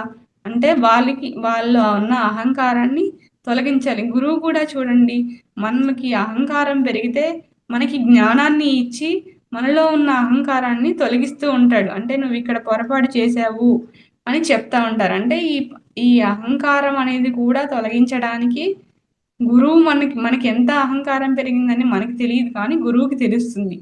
అట్లానే పరశురామ అవతారంలో కూడా ఆ రాజుల అహంకారంతో ప్రవర్తిస్తుంటే వాళ్ళందరినీ సంహరించాడండి. అంటే ఆ సంహారం అంటే మనలో ఉన్న అహంకారాన్ని తొలగించుకోవడమే ఆ సంహరించడం. అంటే అది ఒక గురువు ఇచ్చే జ్ఞానం ద్వారానే అహంకారం పెరిగితే ఆత్మజ్ఞాని ఆ జ్ఞానం అవ్వదు అనేసి అమ్మ ఊరికే అంటూ ఉంటారు. మరి ఈ అష్టమదాలు కూడా మనలో అహంకారాన్ని పెంచుతా ఉంటాయండి. అంటే ఎప్పుడైనా వినయమే రావాలి కానీ జ్ఞానాన్ని పెంచుకోవడానికి అహంకారం అనేది ఉండడానికి అది ఎప్పుడు ఎదుగుదల అనేది ఉండదండి. అంటే ఈ పరశురామ అవతారం ద్వారా వారిలో ఉన్న అహంకారాన్ని అందరి రాజుల్ని సంహరించాడండి. అప్పటి వరకు కూడా వాళ్ళు శాంతించలేదు. అంటే అహంకారంతో పెరిగిపోయారు కాబట్టి. ఆ అవతారం అందుకోసమే వచ్చింది. మనం దాని నుంచి గ్రహించవలసింది ఏంటంటే మనలో అహంకారాన్ని పెంచుకోకుండా ఎంత జ్ఞానాన్ని నేర్చుకున్నా, ఎంత సాధన చేస్తున్నా మనం కూడా వినయంగా ఉండి ఆ జ్ఞానాన్ని 10 మందికి ఉపయోగపడేటట్లు చేయాలి అనేది ఈ అవతారం యొక్క రహస్యం. మరి రామావతారం అండి. ఈ రామావతారం ఏంటి అంటే మరి రామో విగ్రహవాన్ ధర్మః అంటారు. అంటే రాముడి విగ్రహాన్ని చూస్తేనే ధర్మానికి ప్రతిరూపం. ఆయన ఎంత వినయంగా ఉండేవాళ్ళంటే అసలు తండ్రి గారి పట్ల కానీ, గురువు గారి పట్ల కానీ, బంధువుల పట్ల కానీ, మిత్రుల పట్ల కానీ, అంటే గురువుల పట్ల, తండ్రి పట్ల, తల్లిదండ్రుల పట్ల ఎంతో వినయంతో ఉండేవాడంట. వాళ్ళు పిలవగానే ఆ క్షణంకి వచ్చి మాట్లాడేవాళ్ళంట. అంటే రాముడంటేనే ధర్మానికి ప్రతిరూపం. రామాలయం లేని ఊరు లేదు కదా! అంటే ప్రతి ఊరిలో రామాలయం అనేది ఉంది. అంటే ఆయన అంత వినయంగా ఉండేవాడు. మరి ఈ అవతారం రావడానికి కారణం ఏంటి అంటే, రావణాసురుడు కూడా విపరీతంగా తపస్సు చేసి, మరి ఆయనకి వరం కావాలని కోరుకున్నప్పుడు, నాకు మరణం లేని వరం కావాలంటే, అది కుదరదు నాయనా అంటాడు. కానీ ఆయన ఏమడుగుతాడంటే, నేను దేవతల చేతిలో, రాక్షసుల చేతిలో, రాక్షసులంటే ఆయనే రాక్షసుడు కదా! యక్షుల చేతిలో, గంధర్వుల చేతిలో చనిపోవద్దు. మరి ఆయనకి ఆఫ్టర్ ఆల్ మానవులంటే తృణప్రాయంగా తీసేశాడండి. అంటే ఆ మానవులు ఆయన దృష్టిలో అసలు లెక్కే లేదు రావణాసురుడి దృష్టిలో. కానీ ఈ బ్రహ్మదేవుడు వరాన్ని కోరుకున్నప్పుడు మానవులని అడగలేదు. అంటే ఈ దేవతలందరూ అంటే పంచభూతాల్ని కూడా తన ఆధీనంలో ఉంచుకున్నాడు రావణాసురుడు. తను గట్టిగా గాలి వీయవద్దు అంటే వాయువు వీయకూడదు. ఎండ తగలొద్దు అంటే ఎండ రావద్దంటే సూర్యుడు కూడా మబ్బులోకి వెళ్ళిపోవాలి. దిక్పాలకుని తన ఆధీనంలోనే ఉంచుకున్నాడు. మరి నవగ్రహాల్ని మెట్లల్లాగా ఉంచుకున్నాడు. అంటే అంతగా ఆ భయంకరమైన పరిపాలన చేశాడు రావణాసురుడు. అంటే అసలు పంచభూతాలు కూడా తన పని తాను నిర్వహించడానికి కూడా వీలు లేకుండా పోయింది. అంతా దేవతలందరూ మరి బ్రహ్మదేవు గారిని అడుగుతారు. ఏంటి స్వామి నీకు మరణం లేదా? అంటే నాకు గుర్తొచ్చిందయ్యా ఆయన మానవుల ద్వారా నేను వాళ్ళని తీసేశాడు తృణప్రాయంగా. ఇక సంహరిస్తే ఆ మానవావతారంలోనే శ్రీమన్నారాయణుడు శ్రీరామచంద్రమూర్తిగా మరి దశరథ మహారాజు కౌసల్యమాతకి 12 నెలల గర్భవాసం ఉండి, అంటే పూర్తిగా మానవుడైతే ఏ రకంగా భూమి మీదకొచ్చి ఏ రకంగా జీవన విధానం కొనసాగిస్తాడో, రామావతారం అంటే పూర్తిగా ఒక మానవుడు ఎలా ధర్మంగా నడుచుకోవాలి, సంసారం పట్ల, సంఘం పట్ల, ప్రజల పట్ల ఏ విధంగా ఉండాలని ఎన్ని కష్టాలు పడ్డాలో అన్ని కష్టాలు రామావతారంలో పడి మనకి చూపించి, అంటే ఒక మానవుడు సాధించలేనిది ఏదీ లేదు. రాక్షస సంహారం జరగడానికి పరిపూర్ణ మానవుడిగా మరి తయారైనట్టు ఇక్కడ మరి గురువులందరి దగ్గర జ్ఞానాన్ని నేర్చుకుంటూ మరి తండ్రి తనకి పట్టాభిషేకం చేస్తానని చెప్పారు. మరి వారేసరికి మళ్ళీ వనవాసానికి పంపిస్తుంది పినతల్లి. మరి అయినా సరే అంతటి పెద్ద కష్టం వచ్చినా కానీ ఆ వనవాసానికి వేగి అంతమంది గురువుల దగ్గర జ్ఞానాన్ని పొంది మరి రాక్షసుడు సంహరించాలంటే ఆయన శాస్త్రాలు చదివాడు, అఖండ ఖండయోగము చేశాడు. మరి అంత జ్ఞానం ఉంటే గాని రావణాసుడు సంహారం జరగదు. మరి ఇంట్లో ఉంటే ఇక్కడ జరగదు కదా! అంత జ్ఞానాన్ని సాధన చేయలేడు కాబట్టి ఆ 14 సంవత్సరాలు కూడా వనవాసంలో ఉండి అంత సాధన చేసి అంత శక్తిని సంపాదించుకొని రావణ సంహారం జరిగిందండి. అంటే మనం ధర్మం తప్పినప్పుడు మానవుడు అని తృణప్రాయంగా తీసేశాడు కానీ మానవుడే ఇక్కడ అంత శక్తి పొందాడు భూమి మీద. ఒక మానవుడు ఎంత అయినా సాధించవచ్చు మానవుడిగా. మానవుడిలాగానే సీతమ్మ తల్లి దూరమైనప్పుడు రామచంద్రమూర్తి కూడా దుఃఖించాడు. అంటే ఒక మానవుడు సాధించింది ఇంకొక మానవుడు సాధించవచ్చు అని పత్రిసారి ఎప్పుడూ అంటా ఉంటారు. అంటే ఒకడికి సాధ్యమైంది ఇంకొకడికి ఎందుకు సాధ్యం కాదు? అంటే తనకి తగ్గ కృషి, పట్టుదల, శ్రమ ఉంటే ఖచ్చితంగా సాధించవచ్చు. ఇక్కడ రావణ సంహారంలో కూడా మరి జనక మహారాజు కూడా చెప్తారంట. శివధనుర్భంగంలో ఈ దేవతలకు గాని, రాక్షసులు గాని, గంధర్వులు గాని ఎవ్వరూ ఈ శివధనుసుని ఎత్తిపెట్టలేకపోయారు. ఆఫ్టర్ ఆల్ మానవుడికి సాధ్యమవుతుందా అన్న చిన్న చూపుతోనే చూశారంట. కానీ రాముడు అవలీలగా ఎత్తి పెట్టేశారు. అది విరిగిపోయింది. అంటే ఆ మానవ అవతారం ఎంత ముఖ్యమైందో చెప్పడానికే ఈ రామావతారంలో తన పరిపాలన ఎంత ధర్మంగా ఉండాలో, ఎలా నడుచుకోవాలో మనకి ప్రతిదీ కూడా సోదరుల పట్ల, తల్లిదండ్రుల పట్ల, భార్య పట్ల, సంఘం పట్ల ఎంతగా ఆ ధర్మాన్ని ఆచరించాడో చెప్పడానికే రామావతారం అండి. అంటే ఒక విగ్రహాన్ని గాని, ఒక ఫోటోని గాని మనం ఇంట్లో పెట్టుకున్నామంటే వాళ్ళని మనం ఆదర్శంగా తీసుకొని జీవించడానికి గాని రాముడంటే 4 కొబ్బరికాయలు, 3 పువ్వులు, 4 అగరబత్తులు పెట్టేసి ఏదో మన కళ్యాణం జరిపించడమే చూస్తున్నారు గానీ ఆయన అసలు ఎలా జీవించాడు? ఎంత ధర్మంగా పరిపాలించాడు? ఎవరైనా శత్రువులు అని కూడా లేకోకుండా తనే ముందు పలకరించేవాడంట. ఏదన్నా సలహా గాని, అడగవలసి వచ్చినప్పుడు అందరి నుంచి కూడా దానికి తగిన సమాధానాన్ని అందరిని అడిగి దాన్ని తీసుకొని విచారణ చేసి అప్పుడు దాన్ని ఇంప్లిమెంట్ చేసేవాడంట. అంటే అందరిని కూడా అడిగి తెలుసుకునేవాడు రామావతారం. పూర్తిగా ఒక మానవుడు ఎలా జీవించాలో జీవించి నిరూపించాడండి. మరి ఇంకా కృష్ణావతారం అండి. ఈ కృష్ణావతారంలో మనకి బాహ్యంగా కృష్ణావతారం చూస్తే అంతా గోపికలతో ఉన్నట్లుగా కనిపిస్తుంది. కానీ ఆయన యోగీశ్వరుడు, అస్కలిత బ్రహ్మచారి. ఆయన అందరితో ఉన్నా అందరితో సంగమం లేదు. అందుకే ఆ నెమలి పింఛాన్ని ఆయన గుర్తుగా పెట్టుకుంటాడు. అంటే ఇంతమంది రాక్షసుల భూభారం భరించలేక భూదేవి అడుగుతుందంట, స్వామి నేను భరించలేకపోతున్నాను ఏంటి అంటే, సరే నేను కృష్ణావతారంలో తీసుకుంటున్నాను, భూమి మీదకి వస్తాను, నీ భారాన్ని తగ్గిస్తాను అనేసి. అందుకే అంతమంది 18 అక్షర సైన్యాన్ని మరి సంహరించడానికి కౌరవులు పాండవులుగా మరి దీంట్లో మహామహా యోధులు కూడా ఉన్నారు. భీష్ముడు, కృపాచార్యుడు, కర్ణుడు, ద్రోణుడు వీళ్ళందరూ కూడా మరి అధర్మ పక్కనే ఉన్నారండి. మరి ఇటు మంచి వాళ్ళు ఉన్నారు 5గురు. కానీ అధర్మ పక్కన మంచి వాళ్ళు కూడా కొంతమంది అటువైపు వెళ్తే కానీ ఈ దుష్ట శిక్షణ అనేది జరగదు. జరగదు కాబట్టి కొంతమంది అటువైపు వెళ్ళి ఒక మంచి కార్యం జరగడానికి అవసరమైతే మంచి వాళ్ళు కూడా ఆహుతి అవ్వవలసి వస్తుంది. అంటే ఒక్కొక్కరిని సంహరించడానికి ఒక్కొక్క జన్మ ఇన్నిసార్లు, ఇప్పుడు ఇన్ని అవతారాలు ఒక్కొక్కరిని సంహరించడానికి ఒక్కొక్క అవతారంగా తీసుకున్నారు. ఇక్కడ ఏంటి అంటే ఒకే అవతారంలో ఇంతమంది రాక్షసుల్ని సంహరించాడు. ఇక్కడ మరి భీష్మ పితామహుల్ని సంహరించాలి అంటే ఒక నపుంసకుడు ఎదురుగా వస్తే గాని శస్త్రాలను వదిలేస్తానని చెప్పాడు ధర్మరాజుకి. మరి అంబని తీసుకొచ్చి పెట్టారు, అతని శస్త్రాలన్నీ వదిలేశాడు. పట్మని అర్జునుడు బాణాలన్నీ కొట్టేశాడు.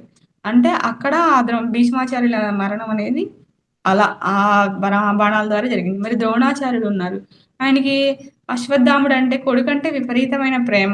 మరి అతను చనిపోయాడు అని చెప్పగానే అతను అస్త్రాలు వదిలేస్తాడు, అతన్ని కూడా అలా సంహరించడం జరిగింది. మరి కర్ణుడిని కూడా అంటే అతనికి అన్ని శాపాలే ఉన్నాయి, ఆ శాప కారణంగా ఆ కర్ణుడి సంహారం. మరి ఇక్కడ ఇటువైపున ఘటోత్కచుడిని సంహరించడానికి బ్రహ్మాస్త్రాన్ని ప్రయోగించవలసి వచ్చింది కర్ణుడు. అంటే అంతటి యోధుడు. కానీ మరి వీళ్ళంతా కూడా రాక్షసులే. ఇప్పుడు ఇక్కడ ఇటువైపు ఉన్నారు కొంతమంది, అటువైపు మంచి వాళ్ళు ఉన్నారు. కానీ వీరందరి కోసం ఒక్కొక్క జన్మ తీసుకోవాలంటే ఇంకా ఎన్నో జన్మలు పడుతుంది. కాబట్టి భూదేవి తల్లికి మాట ఇచ్చారు కాబట్టి కృష్ణ భగవానుడు ఈ దుష్ట శిక్షణ చేయడానికి ఈ ఘటోత్కచుడిని సంహరించాడు. అభిమన్యుడు కూడా మరి అర్జునుడు సుభద్రాదేవికి పద్మవ్యూహం గురించి చెప్తున్నప్పుడు వ్యూహంలోకి వెళ్ళడానికి మాత్రమే వినేంత వరకే ఉండేటట్టు చేసి పదబావ వెళ్ళిపోదామని తీసుకెళ్ళిపోతాడు అర్జునుడిని. అంటే ఆ వెళ్ళడం వరకే తెలుసు కానీ రావడం తెలియదు అభిమన్యుడికి. అభిమన్యుడిని సంహరించడానికి కూడా అంతవరకే చెప్పించాడు. అంటే వీళ్ళందరి కోసం నేను మళ్ళీ జన్మ తీసుకోలేను అని. ఇంతమంది రాక్షసులను సంహరించడానికి కొంతమంది మంచి వాళ్ళు కూడా ఆహుతి అవ్వవలసి వచ్చింది. ఇక్కడ మనం నేర్చుకోవాల్సింది ఏంటంటే ఆయన గొప్ప యోగీశ్వరుడు. అంటే ఎవరితోనూ అంత సాధన చేసేసి ఇంతమంది దుష్టులను సంహరించడానికి ఈ అవతారాన్ని తీసుకున్నాడు. దుష్ట శిక్షణ చేయడానికే ఈ అవతార రహస్యం కానీ గోపికలతోని ఆడడానికి కాదు అనేసి. అది బాహ్యంగా ఉన్న వాళ్ళకి ఆయన గోపికలతో ఉన్నట్టు అనిపిస్తుంది.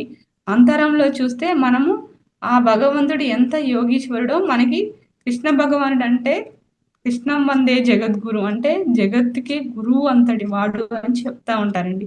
అంటే మన అంతరార్థం మనకి యోగీశ్వరులు అందించారు కాబట్టి గీత అంతా బోధించాడు. గీత అంతా కూడా మన జీవిత విధానంలో అప్లై చేసుకుంటే ఒకటి ఉంది ఒకటి లేదు అని లేదండి. ప్రతిదీ మనం మాట్లాడే విధానం, తినే విధానం, చూసే విధానము అన్ని రకాలుగా భక్తి, జ్ఞానము, ధ్యానము, యోగము అన్ని మార్గాలు ఇచ్చాడు.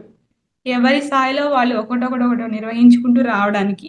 అంటే ఇంత సుదీర్ఘంగా ఈ కృష్ణావతారంలోనే ఇంతమంది రాక్షసుల్ని సంహరించడానికి ఒకే అవతారంలో ఇంతమంది సంహరించడం జరిగిందండి. అంటే ఈ జ్ఞానాన్ని అంతా కూడా కృష్ణ భగవానుడే గీత ద్వారా అందించాడు. మరి భాగవతాన్ని రచించిన ఆ పోతన గారు ఆంధ్రీకరించారు తెలుగులోకి. ఆ భాగవతం కూడా మనకి అదే చెప్తూ ఉంటుంది. అంటే సృష్టి యొక్క రహస్యాలు ఇవన్నీ చెప్తూ ఉంటాయండి. ఈ కృష్ణావతారం ద్వారా మనం తీసుకోవాల్సి మనం కూడా ధ్యాన సాధన చేసి జ్ఞానాన్ని పెంచుకోవాలి. ఆ జ్ఞానాన్ని కూడా అందరికీ అంటే దుష్టుల్ని అజ్ఞానం అనే దుష్టత్వాన్ని, జ్ఞానం అనే శిష్టత్వాన్ని కలిగించడానికి ఈ జ్ఞానాన్ని నేర్చుకోవాలి అనేసి చెప్తారండి. ఇంకా మరి బుద్ధావతారం, బుద్ధుడు కూడా మరి బుద్ధుడిలాగా ధ్యాన సాధన చేసి జ్ఞానాన్ని పొంది అందరినీ బుద్ధుల్లాగా తయారు చేయడమే బుద్ధావతారం. మరి ఆ బుద్ధుడు అవతారం తీసుకొని అదేంటి రాజ్యాన్ని వదిలి అంత సాధన చేసి చివరికి ఆనాపానసతి ధ్యానం చేసి 6 సంవత్సరాలు సాధన చేసినా తనకి సాటిస్ఫై లేకపోతే 6.5 అంటే ఆ 7 ఏళ్ళప్పుడు మరి ఈ సాధన లాస్ట్‌కి ఏంటి ఇంక నేను ఒక చీమను చూసి చెట్టు మీదకి వెళ్ళి చీమను చూసి తను ఈ చీమ సాధించగలేదే నేను సాధించలేనా అని తను ఎప్పుడైతే తన శ్వాసను గమనించారో అప్పుడే తాను ఎన్లైట్‌మెంట్ అయ్యి తన గత జన్మలు మరి అందరి జన్మలు సృష్టి యొక్క రహస్యాన్ని తెలుసుకొని అందరి దుఃఖానికి కారణం ఈ జ్ఞానం లేకపోవడమే అని తెలిసి ఆనాపానసతి ధ్యానం అందించారు. అంతటి గొప్ప ధ్యానాన్ని మనకి పత్రిసారు శ్వాస మీద ధ్యాస పెట్టి ధ్యానం చేయమన్నారు. మరి ఇప్పుడు ఎంతో మంది కదండి దుఃఖంలో నుంచి ఎంతో హాయిగా జీవితాన్ని ఏది ఉన్నా ఏది లేకపోయినా సంతృప్తికరమైన జీవితాన్ని ఈ గురువు అందించిన ఈ జ్ఞానం వల్లే జరుగుతుంది. అంటే ఆ బుద్ధుడు ఆ రోజు దీపాన్ని వెలిగిస్తే దాన్ని ఇంకా బాగా వెలిగేటట్టు చేసింది పత్రి గారేనండి. అంటే ఇంత జ్ఞానాన్ని మనకి అసలు నిజంగా ఎంతో మంది దుఃఖంలో నుంచి బయట పడేసింది పత్రి గారే. ఈ అవతారం యొక్క బుద్ధుడే నిజంగా అది చెయ్యకపోతే ఇప్పుడు మనం అందరూ ఏడ్చుకుంటా ఉండేవాళ్ళం. అసలు ఉండేవాళ్ళమో లేదో కూడా తెలియదు. అంటే ఈ బుద్ధావతారం ద్వారా ధ్యాన సాధన చేసి జ్ఞానాన్ని పొందాలి, అందరికీ పంచాలి అని కూడా చెప్తారు. లాస్ట్ అవతారం వచ్చేసి కల్కి అవతారం అండి. ఈ కల్కి అవతారం ఏంటి అంటే ఈయన శంబల అనే గ్రామంలో బ్రాహ్మణ కుటుంబంలో జన్మిస్తారంట. తెల్లటి గుర్రం మీద ఖడ్గాన్ని తీసుకొని వస్తా ఉంటారంట. అంటే ఆ ఆ ఖడ్గము అంటే మనలో ఉన్న అజ్ఞానాన్ని సంహరించడానికి. అజ్ఞానం ఉంటే ఏమిటండి? వెలుగు లేదు, చీకటి కదా. మరి అజ్ఞానం పోవాలి పోవాలి అంటే పోతుందా? ఒక దీపాన్ని తెచ్చి పెడితే పోతుంది. అజ్ఞానం ఏమనుకుంటాడు? అయ్యో చీకటిగా ఉంది చీకటిగా ఉంది అని అనుకుంటాడు. జ్ఞానం ఏమనుకోడు, సప్పుడియాగా ఒక దీపాన్ని తెచ్చి పెడతాడు. అంటే అజ్ఞానం ఎక్కడికి పోలేదు, చీకటి ఎక్కడికి పోయింది అంటే వెలుతురు రావాలంటే అది లేదు. అంటే మనలో కూడా అజ్ఞానాన్ని మనం తొలగించుకోవడానికి ప్రయత్నించాలి. ఆయన ఎంతైతే గుర్రం మీద అంత ఫాస్ట్ గా పరిగెడుతూ ఉంటాడో మనం కూడా పత్రిసారి పుణ్యాన్ని ఖర్చు పెట్టి 1,40,000 మంది పిరమిడ్ మాస్టర్ని భూమి మీదకి తీసుకువచ్చాను నా పుణ్యంతోనే అని చెప్పేది వాళ్ళంట అమ్మకి చాలా సార్లు.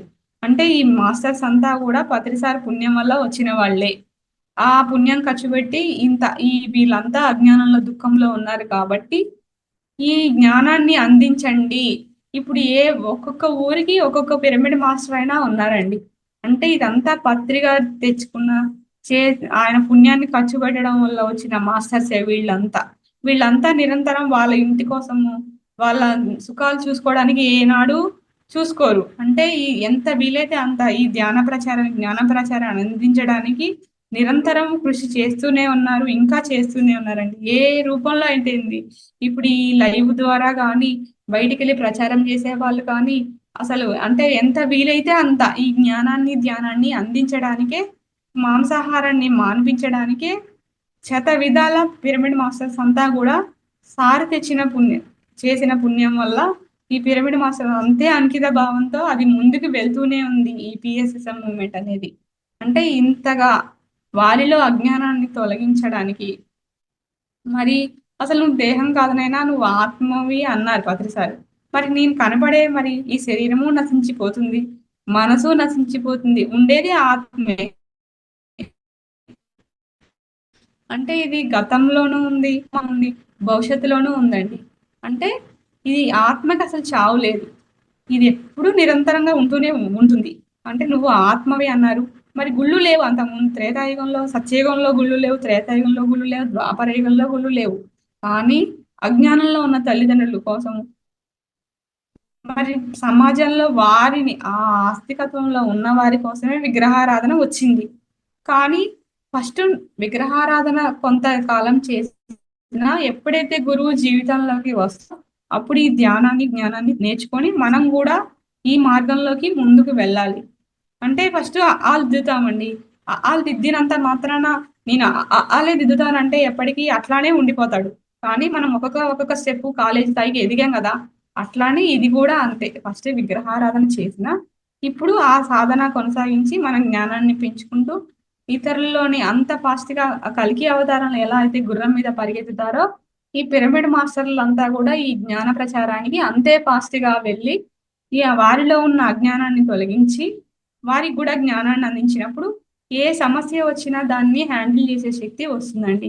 ఈ ఒక్కొక్క అవతారం కూడా మనలో ఉన్న అజ్ఞానాన్ని చీల్చడానికి, అహంకారాన్ని తొలగించడానికి, ఈ దుష్టులని అంటే అజ్ఞానంలో చేసే పనులన్నీ తొలగించడానికే ఈ అవతారాలన్నీ వచ్చాయని, ఇది మేడం అంతరార్థం అని సార్ చెప్పారంటండి. ఇంతటి అవకాశం ఇచ్చినందుకు ధన్యవాదాలు madam. Thank you madam. Thank you very much madam. ఎంతో చక్కటి జ్ఞానాన్ని మాకు దశావతార వైభవం చాలా చక్కగా చెప్పినారు. ఎక్సలెంట్ ఉంది మేడం, క్లాస్ చాలా బాగుంది. ఇంకా మా మహోత్తర్ ఫౌండేషన్ తరపు నుంచి కూడా మీకు కృతజ్ఞతలు మేడం. మా అందరి తరపు నుంచి కూడా ధన్యవాదములు మేడం. మాస్టర్స్ అందరూ మేడం ఇంత చక్కటి జ్ఞానాన్ని అందించినందుకు ఒకసారి గట్టిగా క్లాప్స్ చేయండి మేడంకి. Thank you very much madam. ప్రతి దశావతారం గురించి కూడా చాలా బాగా వివరించారు. అందులో మనం ఆత్మజ్ఞానం అంటే వాళ్ళు భూమి మీదకి వచ్చి ఏ జ్ఞానాన్ని మనకు పంచడానికి వచ్చారనేది కూడా ప్రతి అవతారంలో కూడా వాళ్ళు అందించడానికే భూమి మీదకి వస్తారు. అలాగే అందించారు అనేది కూడా మనం పట్టుకోవాల్సింది. వాళ్ళు ఓకే ఈ రాక్షసుని సంవరించారా అంటే, రాక్షసుని మనం జ్ఞాన కోణంలో తీసుకోవాల్సింది ఏంటంటే, రాక్షసుని సంవరించారంటే రాక్షసుని సంవరించడం కాదు, మనలో కూడా ఆ రాక్షసుడు ఉన్నాడు. మనలో ఆ సంహారం అంటే రాక్షస సంహారం అంటే మనలో ఆ గుణాలని మార్చుకోవాలి మెల్లమెల్లగా. ధ్యాన సాధన, సజ్జన సాంగత్యము, ఈ పుస్తకాలు చదవడము, ఏవైతే ఉన్నాయో అందులో మనం కూడా ఓకే నేను వాళ్ళలాగే అంటే మనం కూడా ఎదుటి వాళ్ళు ఎలా తిట్టారు అంటే మనము తిడుతూ ఉంటాం కదా మేడం. అలా కాకుండా ఓకే వాళ్ళు అలా తిడుతున్నారు, కాకపోతే నేను అలా తిట్టట్లేను, నాలో మార్పు జరుగుతూ ఉంది. లేదు నేను కూడా వాళ్ళలాగా ప్రవర్తించాను, ఇంకోసారి ఇలా ప్రవర్తించొద్దు అంటే నాలో ఇంకా ఆ గుణాలు మిగిలే ఉన్నాయి అనేది మనం ప్రతిదీ మనల్ని మనము గమనించుకోవడము చేసుకోవడం వల్ల నిజంగా మెల్లిమెల్లిగా ఆ గుణాలు అనేవి పోతాయి. చాలా చక్కగా చెప్పినారు మేడం. ప్రతి అవతారం గురించి కూడా క్లాస్ చాలా బాగుంది. Excellent madam. Thank you. Masters ఒక 5 నిమిషాలు అలాగా వన్ బై వన్ ఎవరికైనా మీరు చెప్పిన దానిపైన ఏమైనా సందేహాలు ఉన్నా, లేదంటే మీరు క్లాస్ ఎలా చెప్పారనేది కూడా వాళ్ళు మాట్లాడతారు మేడం. క్వశ్చన్ అండ్ ఆన్సర్స్ ఉంటాయి. మాస్టర్స్ మేడం చెప్పిన క్లాస్ ఎలా ఉంది ఏంటనేది అన్మ్యూట్ చేసుకొని మాట్లాడొచ్చు. అందరికీ అన్మ్యూట్ ఆప్షన్ ఉంది. ప్రతి ఒక్కరు కూడా వన్ బై వన్ చేసుకోండి, ఒకరి తర్వాత ఒకరు మాట్లాడండి.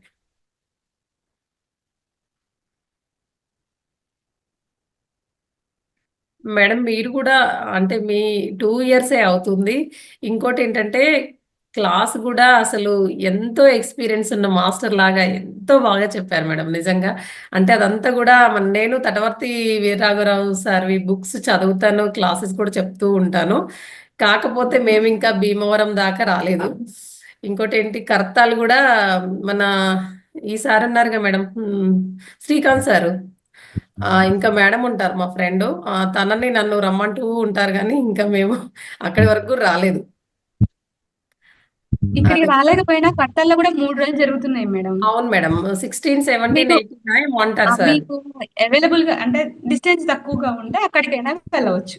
అంటే పిల్లలు ఉంటారు, 1 డే అలా 3 డేస్ అలా స్పెండ్ చేయలేం కదా మేడం. అదొక్కటే ఆలోచన మెయిన్. అవునులే. ఎవరైనా చూసే వాళ్ళు రెస్పాన్సిబిలిటీ ముందుంది కదా!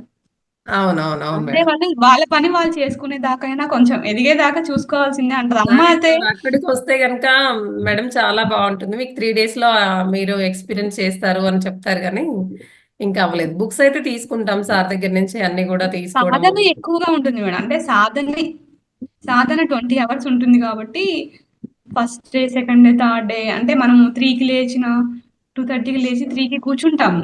3 కంటే ఈ మినిమం 5 అవర్స్ వెయిట్ చేయడానికి కూర్చుంటారు. కొత్త వాళ్ళు కూర్చోలేకపోయినా 5కి స్టార్ట్ అయ్యిద్ది. అలా. ఆ.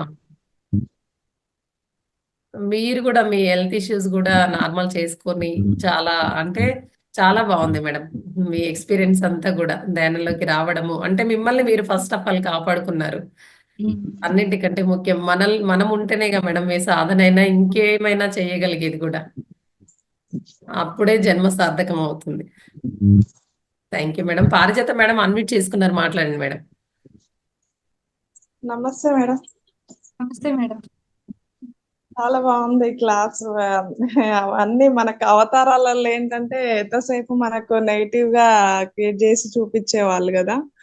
అసలు పాజిటివ్ గా తీసుకోవాలో చాలా చక్కగా వివరించారు.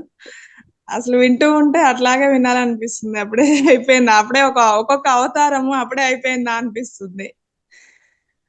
చాలా బాగుంది, చాలా క్లియర్ గా ఎక్స్ప్లెయిన్ చేశారు. ఈ 1 అవర్ లో కూడా దశావతారాలు అయిపోగొట్టడం కూడా ఒక కళనే. చాలా బాగుంది మేడం క్లాస్ అయితే. అంటే మామూలుగా 3 అవతారాలకి సరిపోతుంది కానీ మరి ఆ గంటలో అన్ని పూర్తి చేయలేం కదా అనేసి కట్ చేసి చెప్పేశాను. అయినా కూడా చాలా క్లియర్ గా అర్థమైంది. బాగుంది session. Thank you madam. Masters ఇంకా ఎవరైనా మాట్లాడాలనుకుంటే కనుక అన్మ్యూట్ చేసుకొని మాట్లాడండి.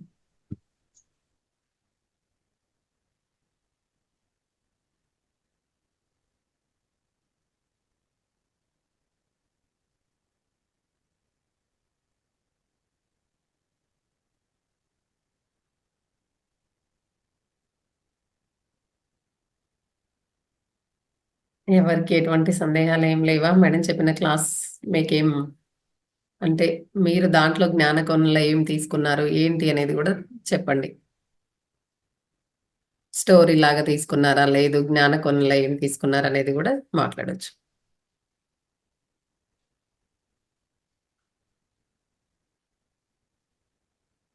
ప్రహ్లాదుడు కూడా 1000 సంవత్సరాలు ఉన్నారని చెప్పారా మేడం? అవును, కడుపులోనే ఉన్నాడు. అవునవును అవును. అంత బ్రహ్మజ్ఞానాన్ని అంటే ఎవరు అంటే ఒక ప్రహ్లాదుడు, శుక మహర్షి, అష్టావక్రుల వారు, అభిమన్యుడు వీళ్ళు కడుపులో ఉండగానే జ్ఞానాన్ని పొందారు. ఆ, అభిమన్యుడు, ప్రహ్లాదుడు. ఆ, మీరు ఇప్పుడు శుక మహర్షి వ్యాసుల వారికి కొడుకు. పరీక్షిత్ అవును మహారాజుకి ఆత్మజ్ఞానాన్ని బోధించారు కదా. అవును మేడం. ఎక్కడ కూడా తను అంటే బట్టలు లేకుండా కూడా వెళ్తూ ఉంటాడు కదా మేడం, తనే కదా శుక మహర్షి. సుఖ అవును, మహర్షి. శుక మహర్షి. అంటే తనకు ఏ భేదభావం ఉండదు. ఓకే, నేను ఆడపిల్లల దగ్గర ఇలా ఉండొద్దు అలా ఏం ఉండకుండా ఒక ఆత్మగా చూస్తున్నాడు ఆయన. ఆత్మస్థితిలోనే ఉంటారు. అవును. అంతే. ఇక ఆ భావం ఏముంటుంది, అందరూ ఆత్మగా కనిపించినప్పుడు ఇక మగ ఆడ ఏమి లేదు ఆ, కదా.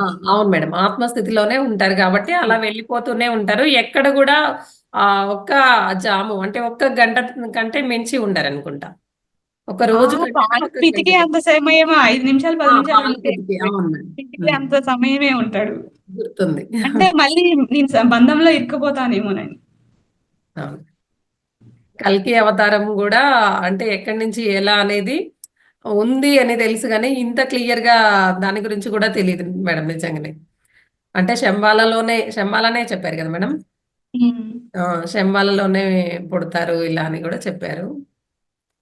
శంబాల మనకు అక్కడ ధ్యానము ఇది జరుగుతూ ఉంది కదా మేడం. శంబాల అగ్ని మనం అదే అంటాం కదా. అంటే ఇప్పుడు పత్రిసారి వచ్చినప్పుడు 2012లో యుగం అంతం అవుతుంది అవుతుందా సార్ అని అడిగారంట అవును. పత్రిసారిని. అవును. అంటే అంతం అవడం అంటే పూర్తిగా మునిగి ఏం పోదు, కానీ ఈ ధ్యానులు ఎప్పుడైతే స్టార్ట్ అయ్యారో ఇంకొక యుగం స్టార్ట్ అయింది, కానీ అది కూడా పీక్ లోకి వెళ్ళాలి, ఇది కూడా వెళ్తా ఉంది. అంటే నెమ్మదిగా హెల్త్ ఇష్యూస్ అయితేంది, మానసికంగా ఇబ్బంది అయితేంది, లేకపోతే పొల్యూట్ అయితేంది, ధ్యానుల సంఖ్య పెరుగుతుంది. అవును. ధ్యానుల సంఖ్య పెరుగుతుంది. మన పిరమిడ్ మాస్టర్స్ అంతా కూడా చేయవలసిన ప్రచారం అంతా పూర్తి స్థాయిలో చేస్తూనే ఉన్నారు. పాపం ఎవ్వరూ కుదురుగా కూర్చొని నేను తింటాను పడుకుంటానని ఏం అనట్లేదు. అంటే వారి తోచిన రీతిలో వారి శక్తి మేరకు చేస్తూనే ఉన్నారు. ఆ ధ్యాన ప్రచారం అవుతుంది. ధ్యానం చేసే వాళ్ళు కూడా ఎక్కువ అవుతున్నారు. అంటే సార్ ఏమన్నారంటే ఇక్కడ ఫస్ట్ కలియుగము అయిపోయి వెంటనే సత్యయుగము రాదు, అంత మార్పు ఒకేసారి రాదు, కానీ కింద నుంచి వెళ్తా ఉంటుంది. అంటే కలియుగ లక్షణాలు కొంత తగ్గుతూ కొంత ధ్యానుల సంఖ్య పెరుగుతూ ద్వాపర యుగం వస్తుంది. అంటే 2 రకాలు ఉంటాయి. ద్వాపర యుగంలో సగం దుష్టులు ఉంటారు, సగం మంచి వాళ్ళు ఉన్నారు. అందుకే కదా ధర్మంగా యుద్ధం జరపవలసి వచ్చింది. ఆ మహాభారత యుద్ధం అంటే 2 రకాల వాళ్ళు కరెక్ట్ గా ఉన్నారు. ఈ ఇది నెక్స్ట్ ద్వాపర యుగం, తర్వాత త్రేతాయుగం, తర్వాత సత్యయుగం. అప్పుడు అలా నెమ్మది నెమ్మదిగా కింద నుంచి మారుతూ ఉంది. ఆ సత్యయుగం వచ్చేసరికి పూర్తిగా అంతా ధ్యాన స్థితిలోనే ఉంటారు అంటే ఇప్పుడు అని సతయుగం ప్రారంభం అయింది కదా మేడం? ప్రారంభం అయింది. అయింది. అందుకే కొంత ధ్యానుల సంఖ్య పెరుగుతుంది. ఆ, అవును మేడం. చాలా ఈజీ. అంటే ప్రతి వాళ్ళ దగ్గరికి మనం ధ్యానం తీసుకెళ్ళినా అంటే వెంటనే వినడము. ఆ, ఆ, ఆ. సార్ సార్ ఉన్నప్పుడు కన్నా సార్ బాడీ వెకేట్ చేసినాక ఆ ఆత్మ ఇంకా ఎక్కువ విజృంభించి అందరిలో మార్పు వచ్చేసింది. అవును మేడం. సార్ లేనప్పుడు ఎక్కువ జనాలు వచ్చిండ్రు ధ్యానంలోకి. సార్ ఇప్పుడు ఉన్నప్పుడు కొన్ని అంటే ఎన్ని జూములు ఉన్నాయో కూడా అసలు లెక్కలేనన్ని జూములు ఉన్నాయి మేడం. అవును, జూములు, అవును. అందులో మాస్టర్స్ క్లాసులు ఇంకా విరివిగా నాన్ స్టాప్ గా జరుగుతూనే ఉంది. ఒక ఫ్లో లాగా. ఇప్పుడు వాటర్ ఎక్కడ అవును. కూడా ఆగదు చూడండి. అలాగా జరుగుతూనే ఉన్నాయి అవును. నిరంతరంగా. ఎన్ని ఉమ్. వీడియోస్, ఎంతో జ్ఞానము అపారమైన ఆ నాన్ స్టాప్ గా జరుగుతూనే ఉంది మేడం. సాధన చేస్తూనే ఉన్నారు. మాంసాహారం అంటే ఏ రకమైన ధ్యానం చేసినా కానీ మాంసాహారం అయితే మానేస్తున్నారు కదా. అవును మేడం. అది సాధన చెయ్యని వాళ్ళు కూడా మాంసాహారం అయితే మానుతున్నారు మేడం. మారుతున్నారు. అది మార్పు. ముఖ్యంగా సాధన చెయ్యని వాళ్ళు కూడా మాంసాహారం అయితే మానుతున్నారు. అది బాగా మూమెంట్ లో సార్ కావాల్సిందే అది అన్నారు కదా. మీరు చేయకపోయినా పర్వాలేదు, మాంసం మానేయండి అయ్యా అనేవాళ్ళంట. అవును మేడం. ఇంకా ఇంట్లో వాళ్ళు కూడా యాక్సెప్ట్ చేయడము, అది కూడా మళ్ళీ ఇప్పుడు ధ్యానం ఎవరైతే చేస్తారో వాళ్ళ ఇంట్లో వాళ్ళు కూడా యాక్సెప్ట్ చేయడము. ఓకే, మేము ఉమ్. తింటలేము, వండట్లేము అన్నా కూడా వాళ్ళ యాక్సెప్టెన్స్ లో ఉంటున్నారు. చాలా నిజంగా అంటే ఇదంతా ఈ మన సత్యయుగం కారణంగానే జరుగుతుంది మేడం. అంతే అంతే. ధ్యానమైన, ధ్యాన ప్రచారమైన, ధ్యానులుగా ప్రశాంతమైన అంతే. మారడము, అదే శాకాహారం. 2012కే అంతవరకే అది కలికాలం. ఆ అవును. తర్వాత మార్పు వచ్చేసింది. అవును మేడం. కానీ ఒక్కసారి మారినట్టు మనకు కనపడదు. అది నెమ్మదిగా ఇంకా స్ప్రెడ్ అవుతూ ఉంది. అందాక మేడం అన్మ్యూట్ చేసుకొని మాట్లాడండి మేడం. సత్యయుగం స్టార్ట్ అయిందని ఎలా గుర్తించటం మనం? మనం ధ్యానంలోకి రావడమే మేడం. ఇంతమంది మాంసాహారం మానేసి పత్రిసారి పుణ్యాన్ని ఖర్చు పెట్టే కదా తీసుకొచ్చింది. మరి కరోనాలు ఇవన్నీ వస్తూనే ఉన్నాయి కదా. మరి ఇలాంటి హింస జరిగినప్పుడు జరగాలి కదా మేడం. ఆహా ప్రకృతి యుద్ధాలు. వైపరీత్యం మేడం. ప్రకృతి కోపం తెచ్చుకుంది అన్నమాట. అంటే హింస జరుగుతూ ఉంది కదా, హింస భరించలేక. జరుగుతుంది కదా. మరి కొన్ని దేశాలలో ఇట్లా నిలబెట్టి నరికేస్తున్నారు వాటిని. మరి అక్కడ భూకంపాలు వస్తున్నాయి, అన్నీ వస్తున్నాయి. దేని లెక్క దాందే. ఇప్పుడు ఎంత ప్రళయం వచ్చినా సత్యాన్ని ధర్మాన్ని పట్టుకున్న వాడికి ఏమీ కాదు. ఇప్పుడు మేడం చెప్పారు కదా, ద్వాపర యుగంలో మంచి వాళ్ళు పోయారు, చెడ్డ వాళ్ళు పోయారు. ఇప్పుడు కరోనా వల్ల కూడా వాళ్ళు మంచి వాళ్ళు పోయారు, పోయారు, చెడ్డ వాళ్ళు పోయారు. వాళ్ళు పోయారు. ఆ, అంటే వీళ్ళు కూడా ఒక్కొక్కసారి వెళ్ళవలసి వస్తుంది. మంచి వాళ్ళు కూడా వెళ్ళవలసి వస్తుంది ఒక్కొక్కసారి. పోతే గానీ మరి బ్యాలెన్స్ చేయలేదు భూమి.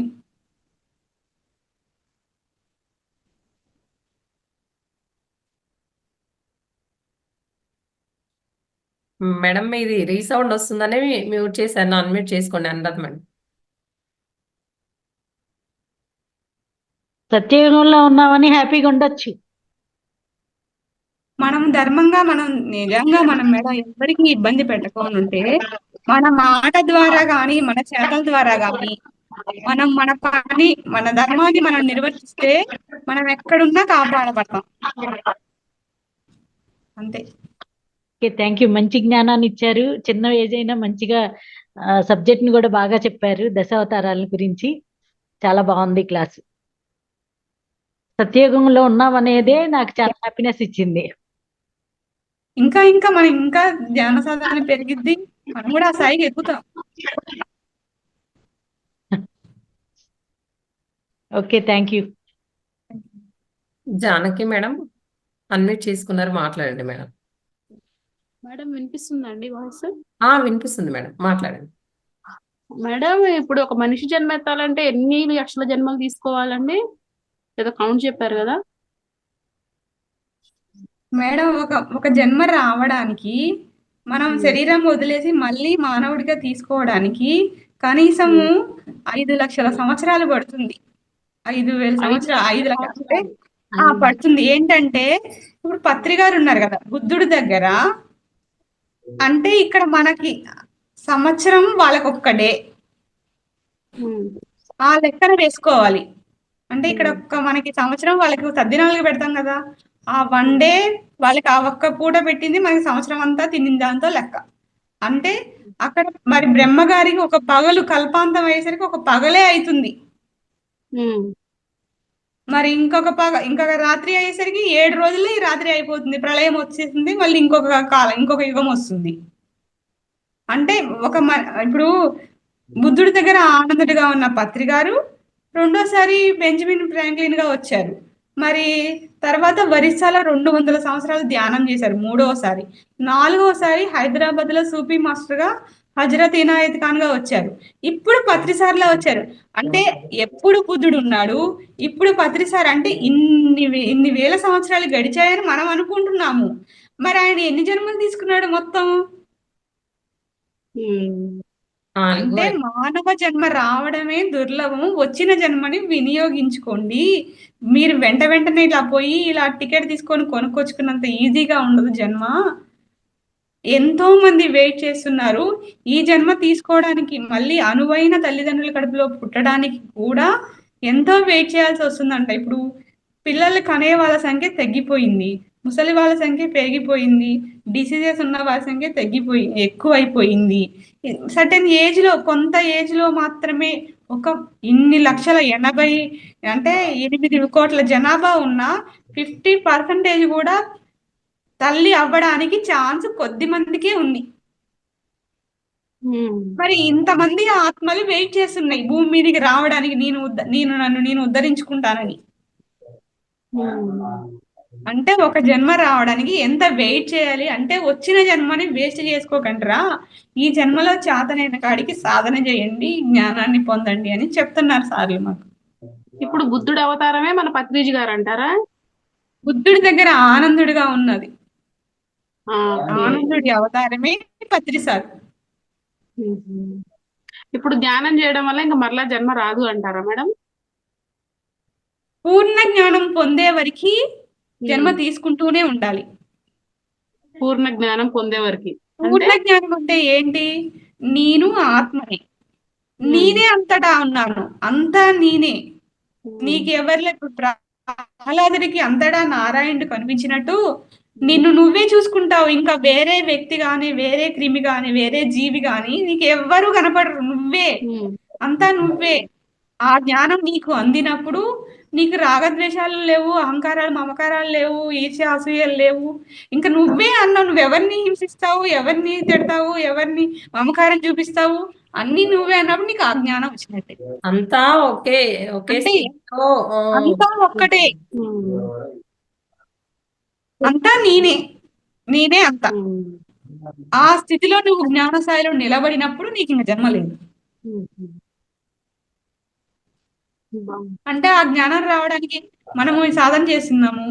ఎవరైనా కొంచెం బాధ వచ్చి పిల్లలకి కానీ భర్తకు కానీ ఏదైనా డిసీజ్ వచ్చిందనుకో పూర్వని ఏడ్చేస్తాం. అంటే మనకి జ్ఞానం వచ్చినట్టే. నాకైతే రాలేదు. మీకు రాలేదా? అంత ఏడవకుండా ఉండే అంత స్థితి ఇంకంత రాలేదు. కొంత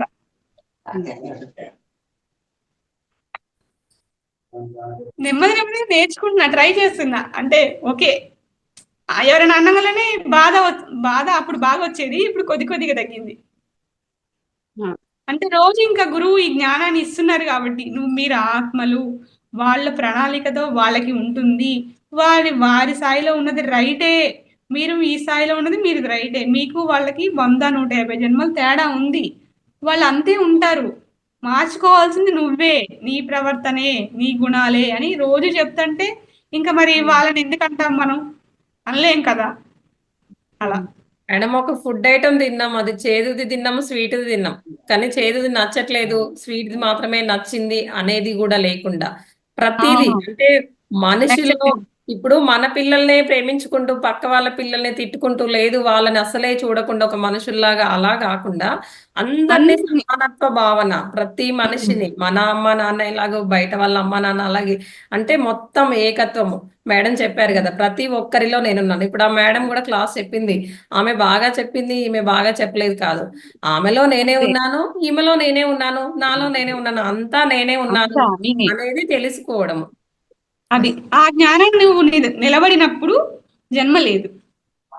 మళ్ళీ మనం అంటే వచ్చిపోయేది కాదు జ్ఞానం, నిలబడాలి స్టాండర్డ్ గా.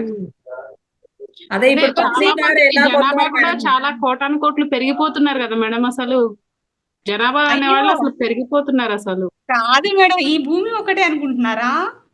ఇలాంటి భూలోకాలు కోటాను కోట్లు ఉన్నాయి.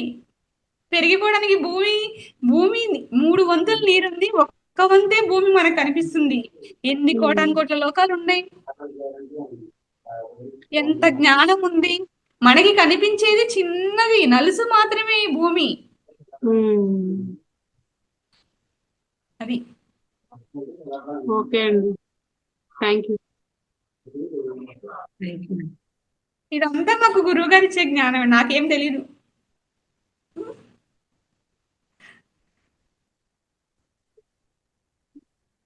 బాలశంకర్ సార్ అన్మ్యూట్ చేసుకుని మాట్లాడండి sir.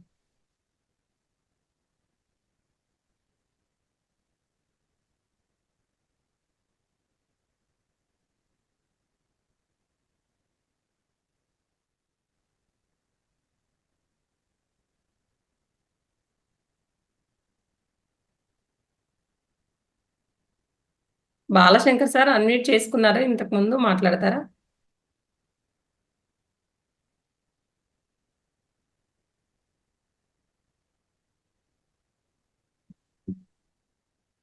Okay madam, thank you madam, thank you very much.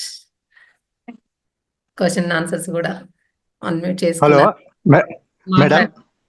Madam వినపడుతుందా వాయిస్? వినపడుతుంది, మాట్లాడండి సార్. మేడం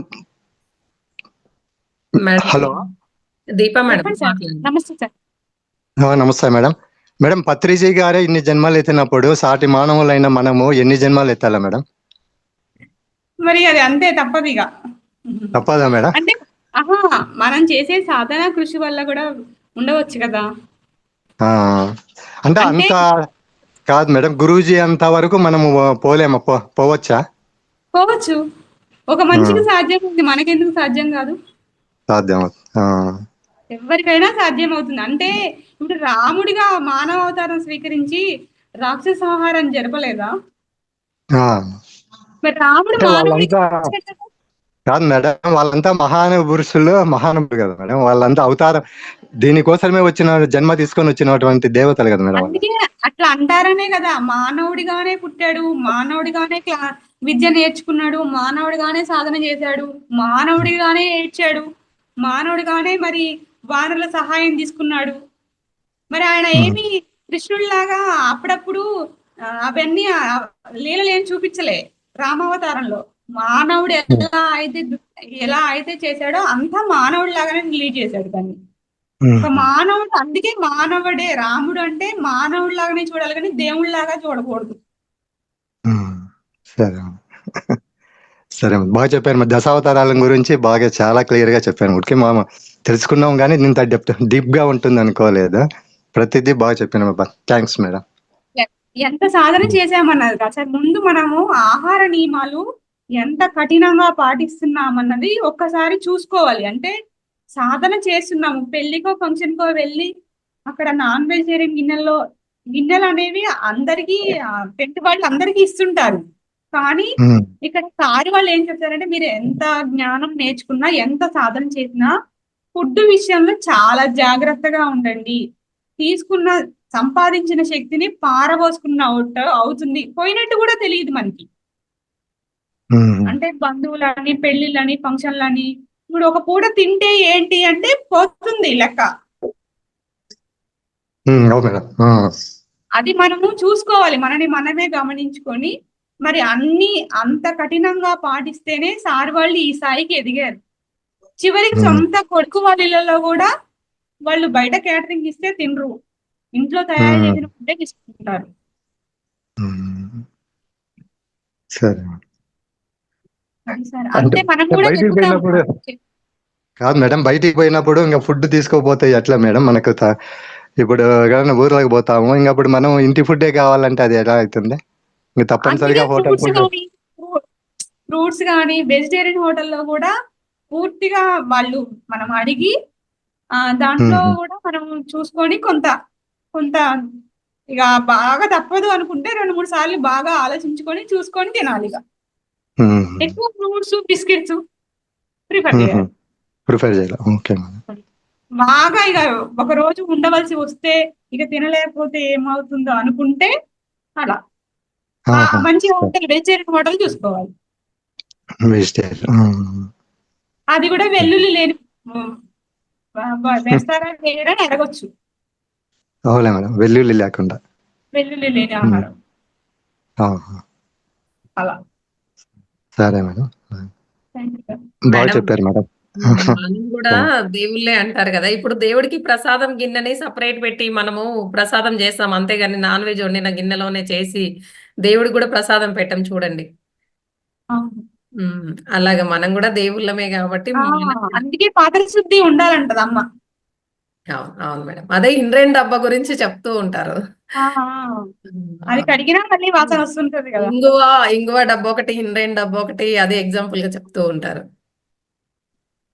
అదే మేడం, అంటే ఇప్పుడు మన గురువులు పత్రిసారి ఎవరు నేర్పించడానికి వచ్చినా కూడా వాళ్ళు నేర్పించడానికి వచ్చారు, కానీ వాళ్ళు కూడా అదే స్థితిలో మామూలుగా ఇప్పుడు సంసారము మనలాగే పుట్టడము, మనలాగే పెళ్లి చేసుకోవడము, జాబ్ చేయడము, పిల్లల్ని అలా మళ్ళీ బోధన కోసము అన్ని వదిలేసి కూడా తిరగడము, సంసారంలో నిర్వాణము ఎలా నేర్పించారు. మనము మొత్తము వదిలేసి తిరగమని కాదు, ఇప్పుడు అక్కడే అందరికీ దూరంగా ఉన్నాం అనుకోండి, మంచి స్థితిలోనే ఉన్నాం అనుకుంటాం.